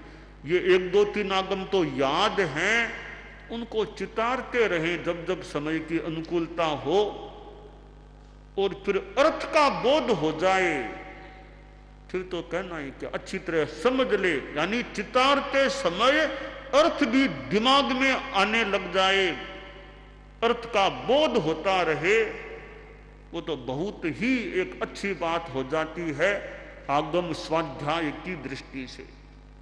श्रीमद् दयाचार्य जैसे महान मानो ज्ञानी पुरुष, हमारे ज्ञानी आचार्य, जैसा वो फरमाते, मगजी आज उत्तराधीन में नया रत्न मिला है। कितना उनका मनन का क्रम चलता रहा होगा आगम स्वाध्याय में। मैंने गुरुदेव तुलसी को भी देखा, पश्चिम रात्रि में मुझे स्मरण हो रहा है कि कई बार वे खड़े खड़े, और 10वां अध्ययन उत्तराधीन का मुझे स्मृति हो रही है, गुरुदेव खड़े खड़े स्वाध्याय करते, और पश्चिम रात्रि में कितना स्वाध्याय, तत्वज्ञान जैसी बातें। और मुझे तो कितना गुरुदेव ने समय दिया होगा, अनुग्रह किया होगा। पश्चिम रात्रि में मैं पास में बैठ जाता, कितना मेरा वो सुनते, ग्रंथ जो मुझे कंठस्थ थे उनको सुनते, और कहीं करेक्शन फरमाते, कहीं अर्थ फरमाते। तो मुझे खैर, मेरा एक का नाम क्या, अनेकों को गुरुदेव का यूं सानिध्य। तो ये आगम स्वाध्याय का क्रम। और आज तो परम पूज्य गुरुदेव तुलसी ने जो ये आगम संपादन का कार्य शुरू किया, विक्रम संवत 2012 से जो काम शुरू हुआ, कितने कितने आगम, यानी 32 ही आगम का टेक्स्ट मूल पाठ है, वो तो प्रकाशित रूप में किताबों के रूप में सामने आ चुका है। और कितने आगमों का हिंदी अनुवाद, टिप्पण, परिशिष्ट इस रूप में, संस्कृत छाया आदि के रूप में भी कितने आगम, कहीं कहीं छाया ने भी हो, उस रूप में हमारे आगम प्रकाशित होकर सामने आ गए हैं। यानी आगम स्वाध्याय सुलभ हो गया है। इस किताबों में पढ़ो, इतनी सुलभता हो गई है। हमारे यहाँ वो महाप्रज्ञ श्रुताराधना पाठ्यक्रम भी चल रहा है। कितने साधु साध्वियों ने और समणियों ने भी संभवतः उसमें सहभागिता दर्ज कराई है। उस परीक्षा में बैठे हैं, परीक्षा का क्रम चल रहा है, 2 वर्ष की परीक्षाएं तो हो चुकी है। तो महाप्रज्ञ श्रुताराधना पाठ्यक्रम भी एक आगम ज्ञान, श्रुत ज्ञान, तत्व ज्ञान को वृद्धिंगत करने का, बढ़ाने का माध्यम बन सकता है। और भी अनेक माध्यम हैं ज्ञान को बढ़ाने के। तो हमारा स्वाध्याय का क्रम चलता रहे। आचार्य भिक्षु ने कितना आगम स्वाध्याय किया होगा, और गुरुदेव तुलसी आचार्य महाप्रज्ञ जी ने उनको संपादित रूप में, उनके वाचना प्रमुखत्व प्रधान संपादकत्व में आगम संपादित होकर कई सामने आ गए हैं। मूल पाठ तो मैंने कहा 32 का ही आ गया। और भी हमारे कुछ आगम अभी अनुवाद आदि के रूप में पूर्णतया तैयार होने कुछ अवशिष्ट हैं। तो काम अभी भी चल रहा है कि आगम कार्य, संपादन, अनुवादन, टिप्पण का वो कार्य हमारा आज भी चल रहा है। और कभी वह अब निश्चेषता को प्राप्त हो जाए, विशेषता को प्राप्त हो जाए, यो तो विशेष ही माने, निश्चेष हो जाएगा तो आगम कार्य और विशेष हो जाएगा, ऐसा कहा जा सकता है। तो वो कार्य आज भी गतिमान है, तो वह कभी निश्चेष हो जाए तो हमारे धर्म संघ में साधु साध्वियों का समण श्रेणी और श्रावक श्राविकाएं भी स्वाध्याय का जितना आनुकूल्य हो, संभाव्यता हो, स्वाध्याय में रुचि लें, तत्व ज्ञान को समझें, अपनी सम्यक्त्व को पुष्ट रखने का प्रयास करें। सम्यक्त्व पुष्टि का एक माध्यम है ज्ञान करना, तत्व ज्ञान करना, श्रद्धा और ज्ञान। देखिए, श्रद्धा एक प्रकार की गाय है और ज्ञान एक प्रकार का खुंटा है। वो श्रद्धा की गाय ज्ञान के खूंटे से बंधी हुई है तो मानो सुरक्षित है। ज्ञान का खूंटा नहीं है तो वो श्रद्धा की गाय आज यार कल वार कहीं रहे कहीं चली जाए। तो श्रद्धा ज्ञान युक्त होती है, उस श्रद्धा का बहुत महत्व है। तत्व को समझकर श्रद्धा होती है, उसका बड़ा महत्व होता है। तो यह तत्व ज्ञान है, उसको समझा जाए आगम आदि ग्रंथों के द्वारा, और हमारे थोकड़े हैं, थोकड़ों के द्वारा भी तत्व ज्ञान किया जा सकता है। अनेक माध्यम हैं।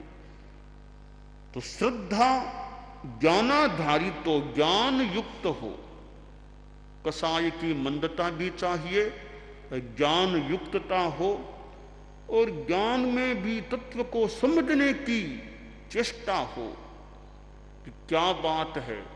अनाग्रह रूप में बात को समझने का प्रयास, दुराग्रह तो यथार्थ को पाने में बाधा है। यथार्थ को पकड़ना है तो दुराग्रह को छोड़ना होगा, बेकार के पूर्वाग्रह को छोड़ना होगा। सदाग्रह, सत्य का आग्रह रहे, सदाग्रह, तो यथार्थ उसका ही आग्रह, उसकी रुचि, तो हमारा ज्ञान निर्मल बन सकता है। हमारे साधु साध्वियों में ज्ञान का भी क्रम चलता है। कितनों ने कितने अलग अलग पाठ्यक्रमों में भाग लिया होगा, तत्वज्ञान में विकास किया, आगम आदि का अध्ययन किया, कितनों ने संस्कृत भाषा का अध्ययन किया। परम पूज्य गुरुदेव तुलसी का संस्कृत भाषा का कितना अध्ययन था, और आचार्य श्री महाप्रज्ञ जी का कितना संस्कृत का अध्ययन था। और भी हमारे चारित्रात्माओं का अपने अपने ढंग से संस्कृत का अध्ययन का क्रम रहा है। और हमारे पूर्व में भी ठेठ श्रीमद दयाचार्य से देखें एक संस्कृत भाषा का भी क्रम रहा। तो ज्ञान के विकास की बात है। तो आनम सम्मम आरा है स्वामी, हमारे आगमों में जो आज्ञाएं हैं हम उसकी आराधना करें और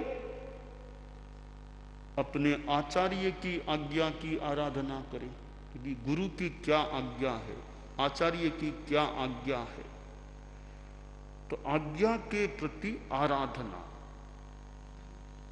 आचार्य की आराधना करना है तो उनके आज्ञा इंगित पर भी ध्यान दे कि इंगित को नहीं मानता तो कितनी क्या आराधना कितनी हो सकती है। कोई पास में तो रहे न रहे, मौका मिले न मिले, दूर से भी आचार्य की आराधना की जा सकती है। दूरस्थो की समीपस्थ है यो यस्य हृदय स्थित।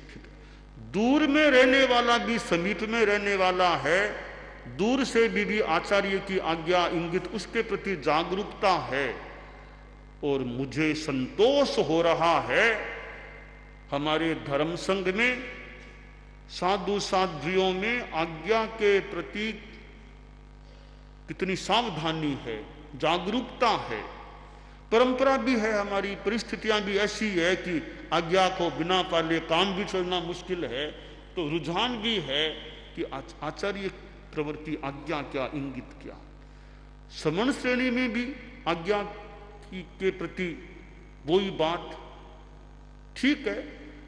ऐसे तो हम सब छद्मस्त हैं, कहीं कोई प्रमाद गलती हो भी जाए, पर मोटा मोटी रूप में आज्ञा के प्रति जागरूकता। इतना ही नहीं, श्रावक श्राविका समाज को भी मैं देखूं तो वो ही बात, हालांकि उनका अपना एक अलग थोड़ी भूमिका में वो अलग क्षेत्र है, फिर अपनी भूमिका में गुरु के प्रति, आचार्यों की आज्ञा के प्रति, इंगित के प्रति बड़ा सम्मान का भाव प्राय श्रावक श्राविका समाज में भी अनुभूत होता है, प्रतीत होता है। तो आनम सम्मम आरा है स्वामी, मैं आज्ञा की सम्यक आराधना करूंगा। ये एक प्रतिज्ञा है, संकल्प है, भावना का मानो प्रयोग है। दूसरा पाठ है कि मेरम सम्मम पालयिष्यामि, मर्यादाम सम्यक पालयिष्यामि, मैं मर्यादा का सम्यक पालन करूंगा। कि जो मर्यादाएं हैं, धर्म संघ की मर्यादाएं हैं, मर्यादाएं भले संघ की हैं, शास्त्रों के सिवाय भी संघ की मर्यादाएं हैं, तो मर्यादाओं का भी सम्मान रहना चाहिए, सम्मान का भाव रहना चाहिए। हमारे धर्म संघ में अनेक मर्यादाएं हैं, साधु साधियों के लिए मर्यादावली तैयार है। कितनी मर्यादाएं हैं, अनुशासन संहिता में कितनी व्यवस्थाएं हैं। जो मर्यादा है, व्यवस्था है, हमारे साधु साध्वियां जब न्यारा से बाहर से यहाँ हमारे पास गुरुकुलवास में आते हैं और आने के बाद अग्रणी वंदना करके उच्चारण करता है कि मैं हाजिर हूं, मेरे सहवर्ती यानी साधु साध्वियां हाजिर हैं, पुस्तक पन्ने हाजिर हैं, आप जहां रखें वहां रहने का भाव है। इस प्रकार की शब्दावली अग्रणी को आचार्य के सामने उच्चरित करनी होती है, और वो उच्चरित किए बिना मुंह में पानी भी नहीं लेना, एक मर्यादा है। और मैं देखता हूं कि हमारे अग्रणी साधु साध्वियां आते हैं तो वह परंपरा निर्वोध की जाती है और यह पाठ बोलना, वंदना की खमत खामना, और यह पाठ इतना ही नहीं, समणियाँ भी आती है, समण से नहीं, वो भी बोलते हैं कि जहाँ रखे जो पूरा जो पाठ है रख रहने का भाव, तो उनकी जो भी भाषा है। तो यह समर्पण भी एक प्रकार की हमारी मर्यादा में है कि ऐसी समर्पण की शब्दावली, यानी मैं यहां आ गया तो आपने मुझे भेजा, अब मैं वापिस आपके चरणों में आपके पास हाजिर हूं, और आपने जो सहवर्ती साधु साधिया मुझे दिए वो आपने दिए और आपके चरणों में आपके पास हाजिर है। जो पुस्तक ने आपकी ओर से संग से हमने लिए हैं वो हमारे पास हैं, पर हाजिर है, आप जब चाहो उनको ले सकते हो। और अब अगला चतुर्मास कहाँ करना, कहाँ हमें रहना, आप जहां रखें वहां रहने का भाव। यह नहीं कि मैं तो मुझे तो वहीं भेजो, बस कहीं भेजो, वहीं भेजो नहीं, आप कहीं जहां आप ठीक लगे वहां भेजो, तो हमारी ओर से समर्पण है। बाकी तो आप देखें हमारी स्थिति है जो उसके अनुसार जहां आप भेजेंगे हमारी ओर से समर्पण है। यह भी हमारी एक मर्यादा में, यह कोई आगम में ऐसा नहीं मिलेगा, संभवतः कि ऐसे समर्पण का बोलना आगम में नहीं मिलेगा। यह हमारी संघ की व्यवस्था है, इतनी महत्वपूर्ण है, वह बोलना होता रहता है कि मानो वो संस्कार हमारे पुष्ट होते हैं कि समर्पण रखना, समर्पण रखना। और साधु साधियां हैं, आज जो तुम्हारे सहवर्ती है, अपेक्षा पड़े तो किसी सहवर्ती को किसी सिंगाड़े से साज से लिया जा सकता है और किसी को दिया भी जा सकता है। यह है कि साधु, यही तो समर्पण है कि साधु साधियां हाजिर है, यानी अब आपके यहां जैसा आप उपयोग करना चाहो वैसा करो। तो इस प्रकार की जो मर्यादाएं हैं उन मर्यादाओं का मैं पालन करूंगा। तीसरी बात है आयर्यम सम्मम आराहयिष्यामि, आचार्य की भी आराधना करूं। आज्ञा की बात तो आ चुकी, आचार्य की भी आराधना करूं। आचार्य आज्ञा तो नहीं दी, आज्ञा की बात तो नहीं है, कभी कभी स्पष्ट शब्द में नहीं कहा, फिर भी लगे कि यह इंगित है, यह इनकी इच्छा है, तो उस पर भी मैं ध्यान दूं कि आचार्य प्रवर मेरे से क्या अपेक्षा रखते हैं, क्या चाहते हैं, और सेवा के रूप में आचार्य की आराधना करें।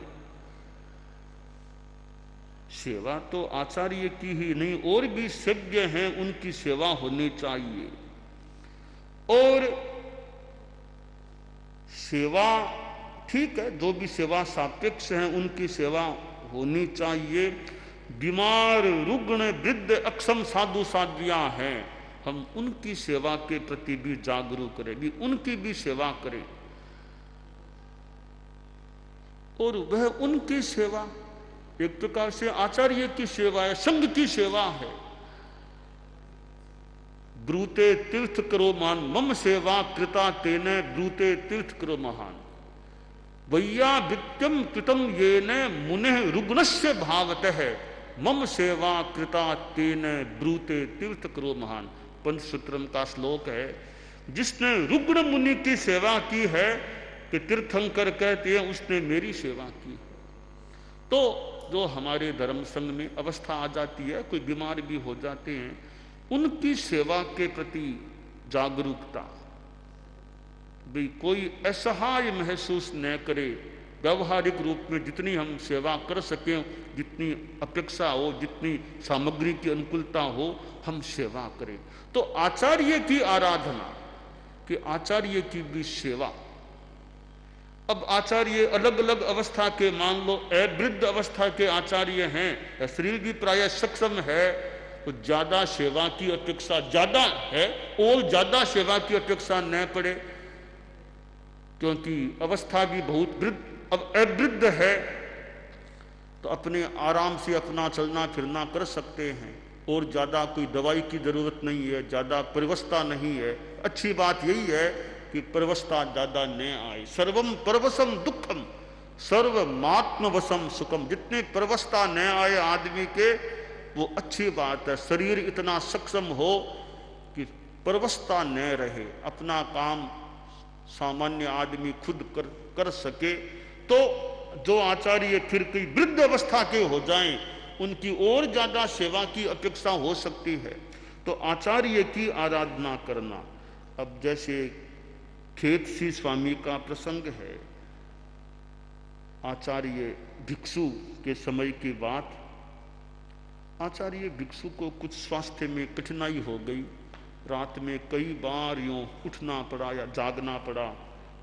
खेतसी स्वामी को भी फिर जागना पड़ा, जो भी। तो दिन में फिर खेतसी स्वामी बात चली का गुरुदेव कल तो आपको बहुत उठना पड़ा, बार बार उठना पड़ा। भिक्षु स्वामी ने किस रूप में उस बात को लिया? यूं लिया होगा कि इसको भी साथ में जागना पड़ा, तब यह बोल रहा है कि बार बार उठना पड़ा।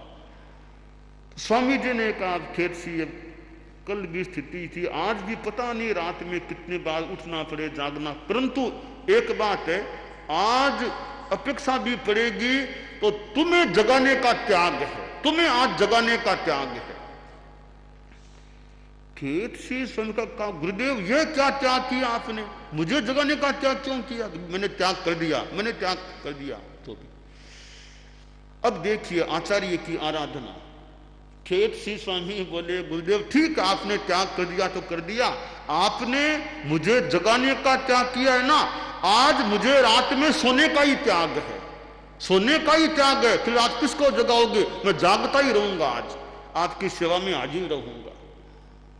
ऐसा प्रसंग है, एक सेवा करने वालों के लिए एक प्रकार का आदर्श है कि सेव्य की सेवा के प्रति कैसी निष्ठा। तो आचार्य की आराधना। चौथी बात बताई, गणम सम्यम अनुगमिष्यामि, गणम सम्यक अनुगमिष्यामि, मैं संघ का सम्यक अनुगमन करूंगा, संघ के अनुरूप चलूंगा, और संघ का विकास, संघ की महिमा, बड़े संघ हमारा संघ है उसकी, यानी वहां अच्छा काम होता रहे, संघ के लिए जो अपेक्षा वो हम करें, और संघ के प्रति साथ में निष्ठा का भी भाव। तुच्छ बातों को लेकर मन कमजोर पड़ जाए, संघ को छोड़ने की भावना आ जाए, छोटी तुच्छ बातों को लेकर, वह तो एक प्रकार का अभागा आदमी है मेरी दृष्टि में। तो तुच्छ बातों को लेकर, कोई बहुत बड़ी बात है तो मानो बताओ, कोई बहुत सिद्धांत की बात है, बहुत बड़ी आचार की बात है, बताओ चर्चा करें, वो नहीं। सामान्य की व्यवस्था आदि की बात को लेकर कुछ उलाना आ गया, आदि आदि को लेकर तो संग छोड़ दे, वह अभागा आदमी है। हम में से कोई ऐसा अभागा न रहे, अभागा न बने, सब सभाग रहे, सौभाग्य वाले रहें। तो गण का सम्यक अनुगमन करना, गण से अलग नहीं होना, गण के अनुरूप रहें, गण में रहें। पांचवी बात बताई, धम्मम नकया विजहिष्यामि, धर्मम न कदापि त्यक्ष्यामि, धर्म को मैं कभी नहीं छोड़ूंगा। मेरी साधना, मेरा अध्यात्म, मेरा व्रत, मेरा संयम, इसको मैं कभी नहीं छोड़ूंगा, वो मेरे साथ में रहेगा। तो धर्म साथ में है तो धर्म से कल्याण होने वाला है। धर्म के प्रति, हमारी साधना के प्रति हमारी निष्ठा रहे। कुछ कठिनाई आ जाए तो भी मैं अपने व्रत का, नियम का सम्यक पालन करूं। और आदर्श तो यह है, आदर्श प्राणों की परवाह नहीं है, प्राण को अटल नहीं अपेक्षा है औरों की, स्वयं लक्ष्य को पाएंगे।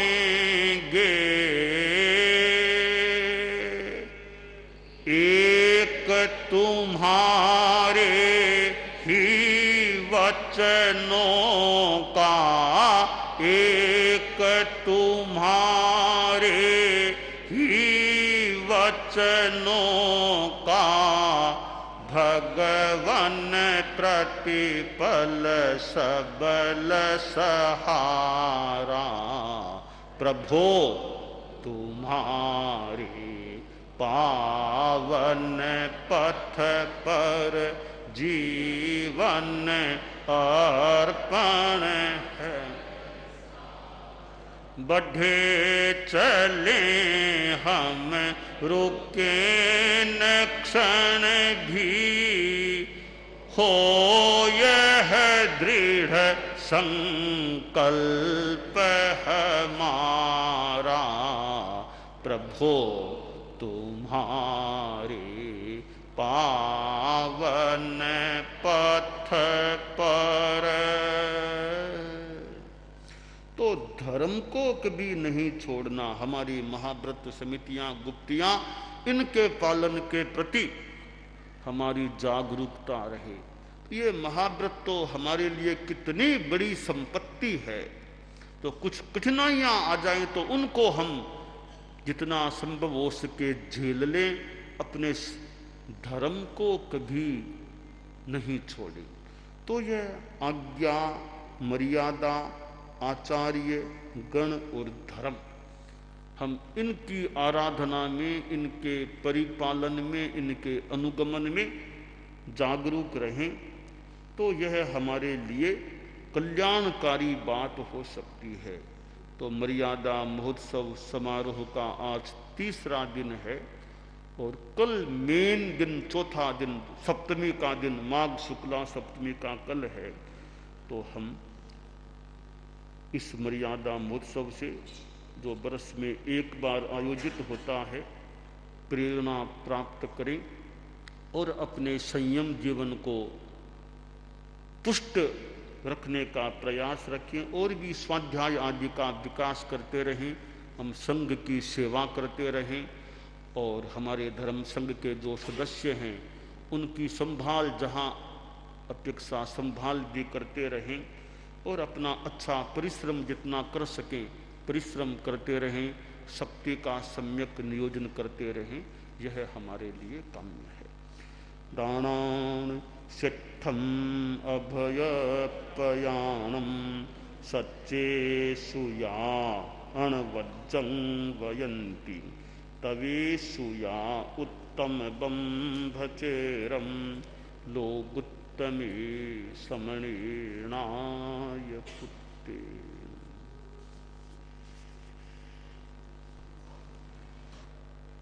पूज्य प्रवर की मंगल देशना हमारे लिए एक महत्वपूर्ण कार्य करेगी। हमारी आज्ञा भावना, मर्यादा, आचार्य के प्रति, गण के प्रति और धर्म के प्रति हमें विशेष रूप से जागरूक करेगी। पूज्य प्रवर का 2021 का चतुर्मास भीलवाड़ा निर्धारित है और भीलवाड़ा के लोग उपस्थित हैं। वहाँ के चतुर्मास व्यवस्था समिति के अध्यक्ष प्रकाश जी सुतरिया, वे अपनी टीम के साथ में गुरुदेव के दर्शन कर सकते हैं और अपने लोगों आदि का अनावरण भी कर सकते हैं।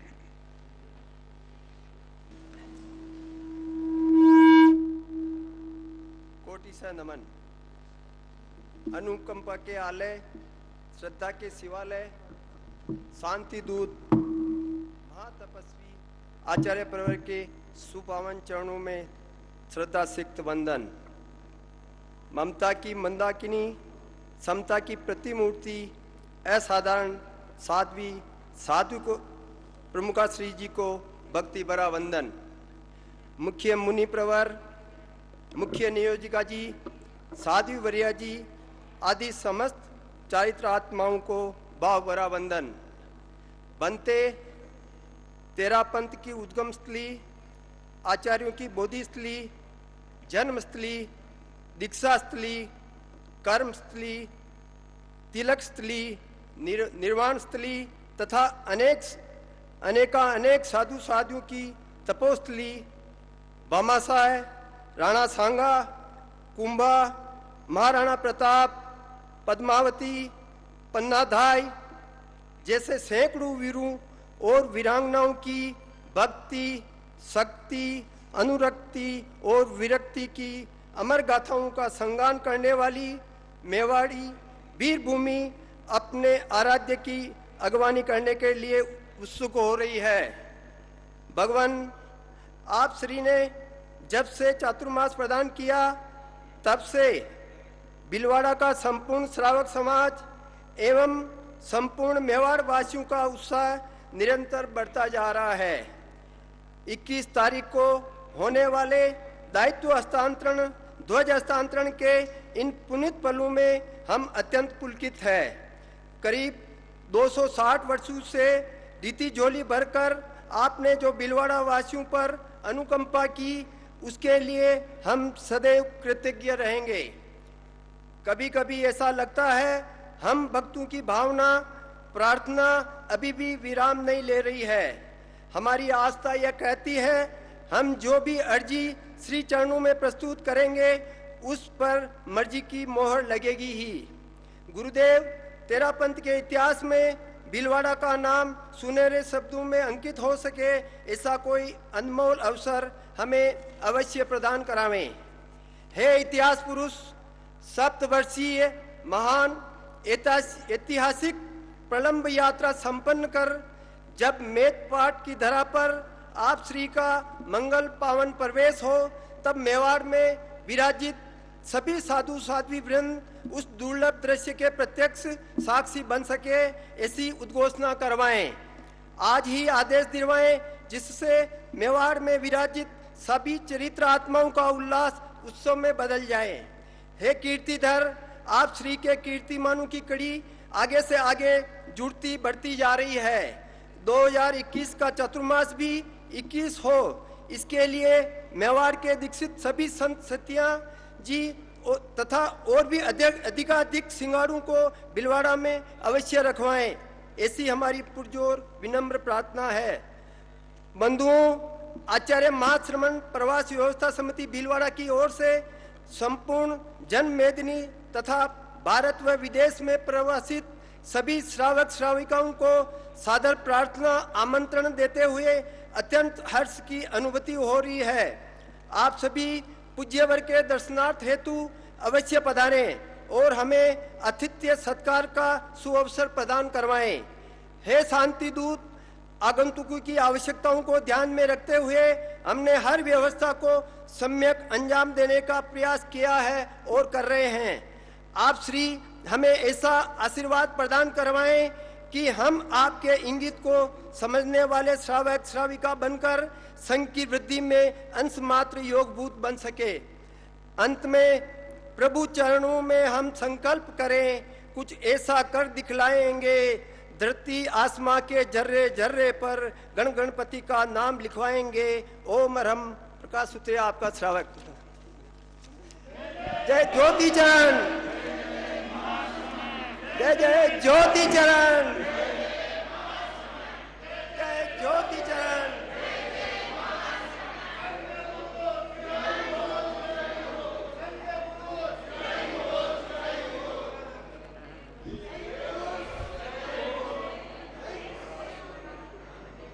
अब आप लोगों ने गुरुदेव के दर्शन कर लिए, निवेदन कर दिया, समाज को आह्वान कर दिया।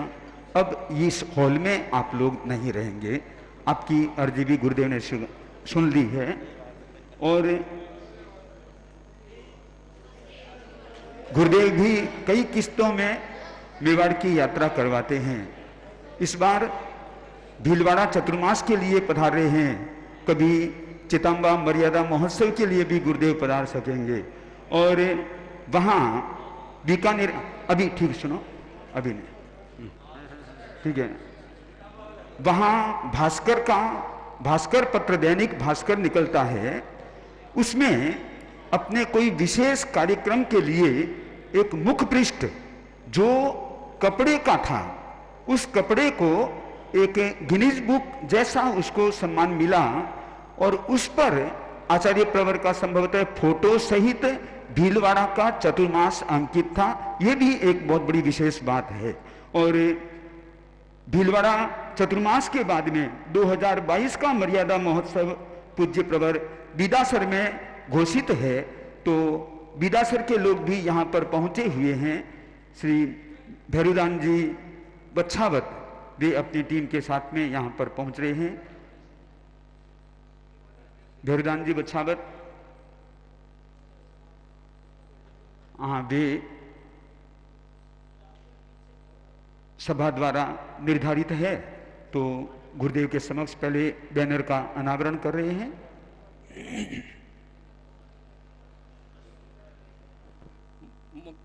साध्वी प्रमुखांशी जी, मुख्य मुनि परवर, मुख्य नियोजका जी, साध्वी बढ़िया जी एवं समस्त चरित्र आत्माओं के चरणों में भक्ति भरा नमन।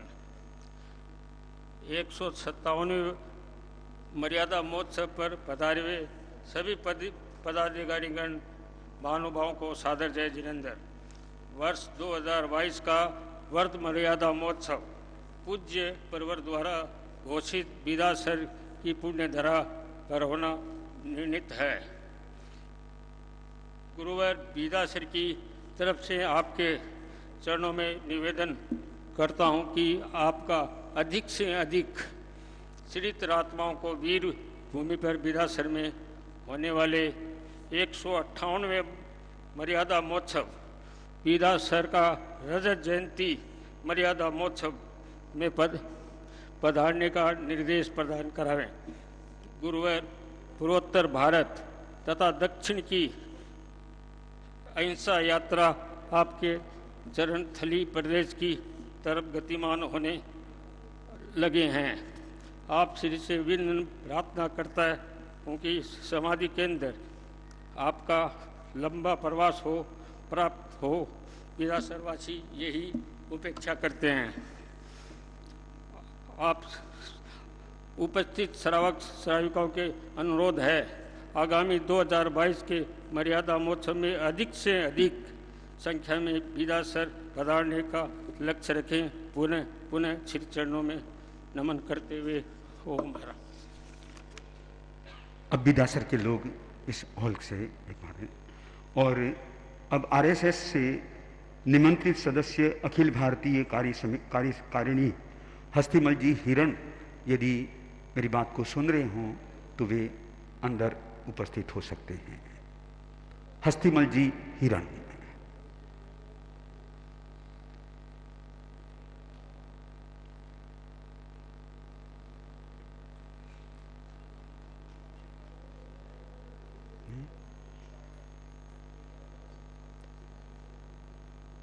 हस्तिमल जी हिरण यदि उपस्थित हों तो वे भीतर में दर्शन कर सकते हैं।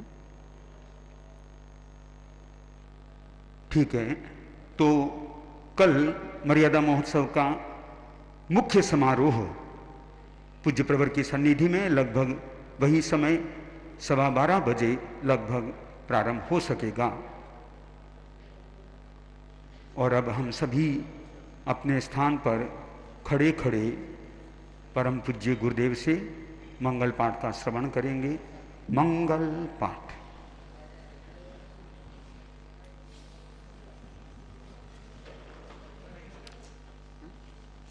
अरहंता मंगलम सिद्धा मंगलम साहू मंगलम केवली पन्नतो धम्मो मंगलम। अरहंता लोगुत्तमा सिद्धा लोगुत्तमा साहू लोगुत्तमा केवली पन्नतो धम्मो लोगुत्तमो। अरहंते शरणं पवज्जामि सिद्धे शरणं पवज्जामि साहू शरणं पवज्जामि केवली पन्नतं धम्मं शरणं पवज्जामि। विघ्न हरण मंगल करण स्वामी भिक्षुनो नाम गुण ओलक समरण किया सरे अचिंत्य। हस्तिमल जी आगे पहुंच चुके हैं हस्तिमल जी तो अपने विचारों के साथ में, क्योंकि मर्यादा महोत्सव है और हाँ बोलिए, हाँ बोलिए। हस्तिमल जी आ गए।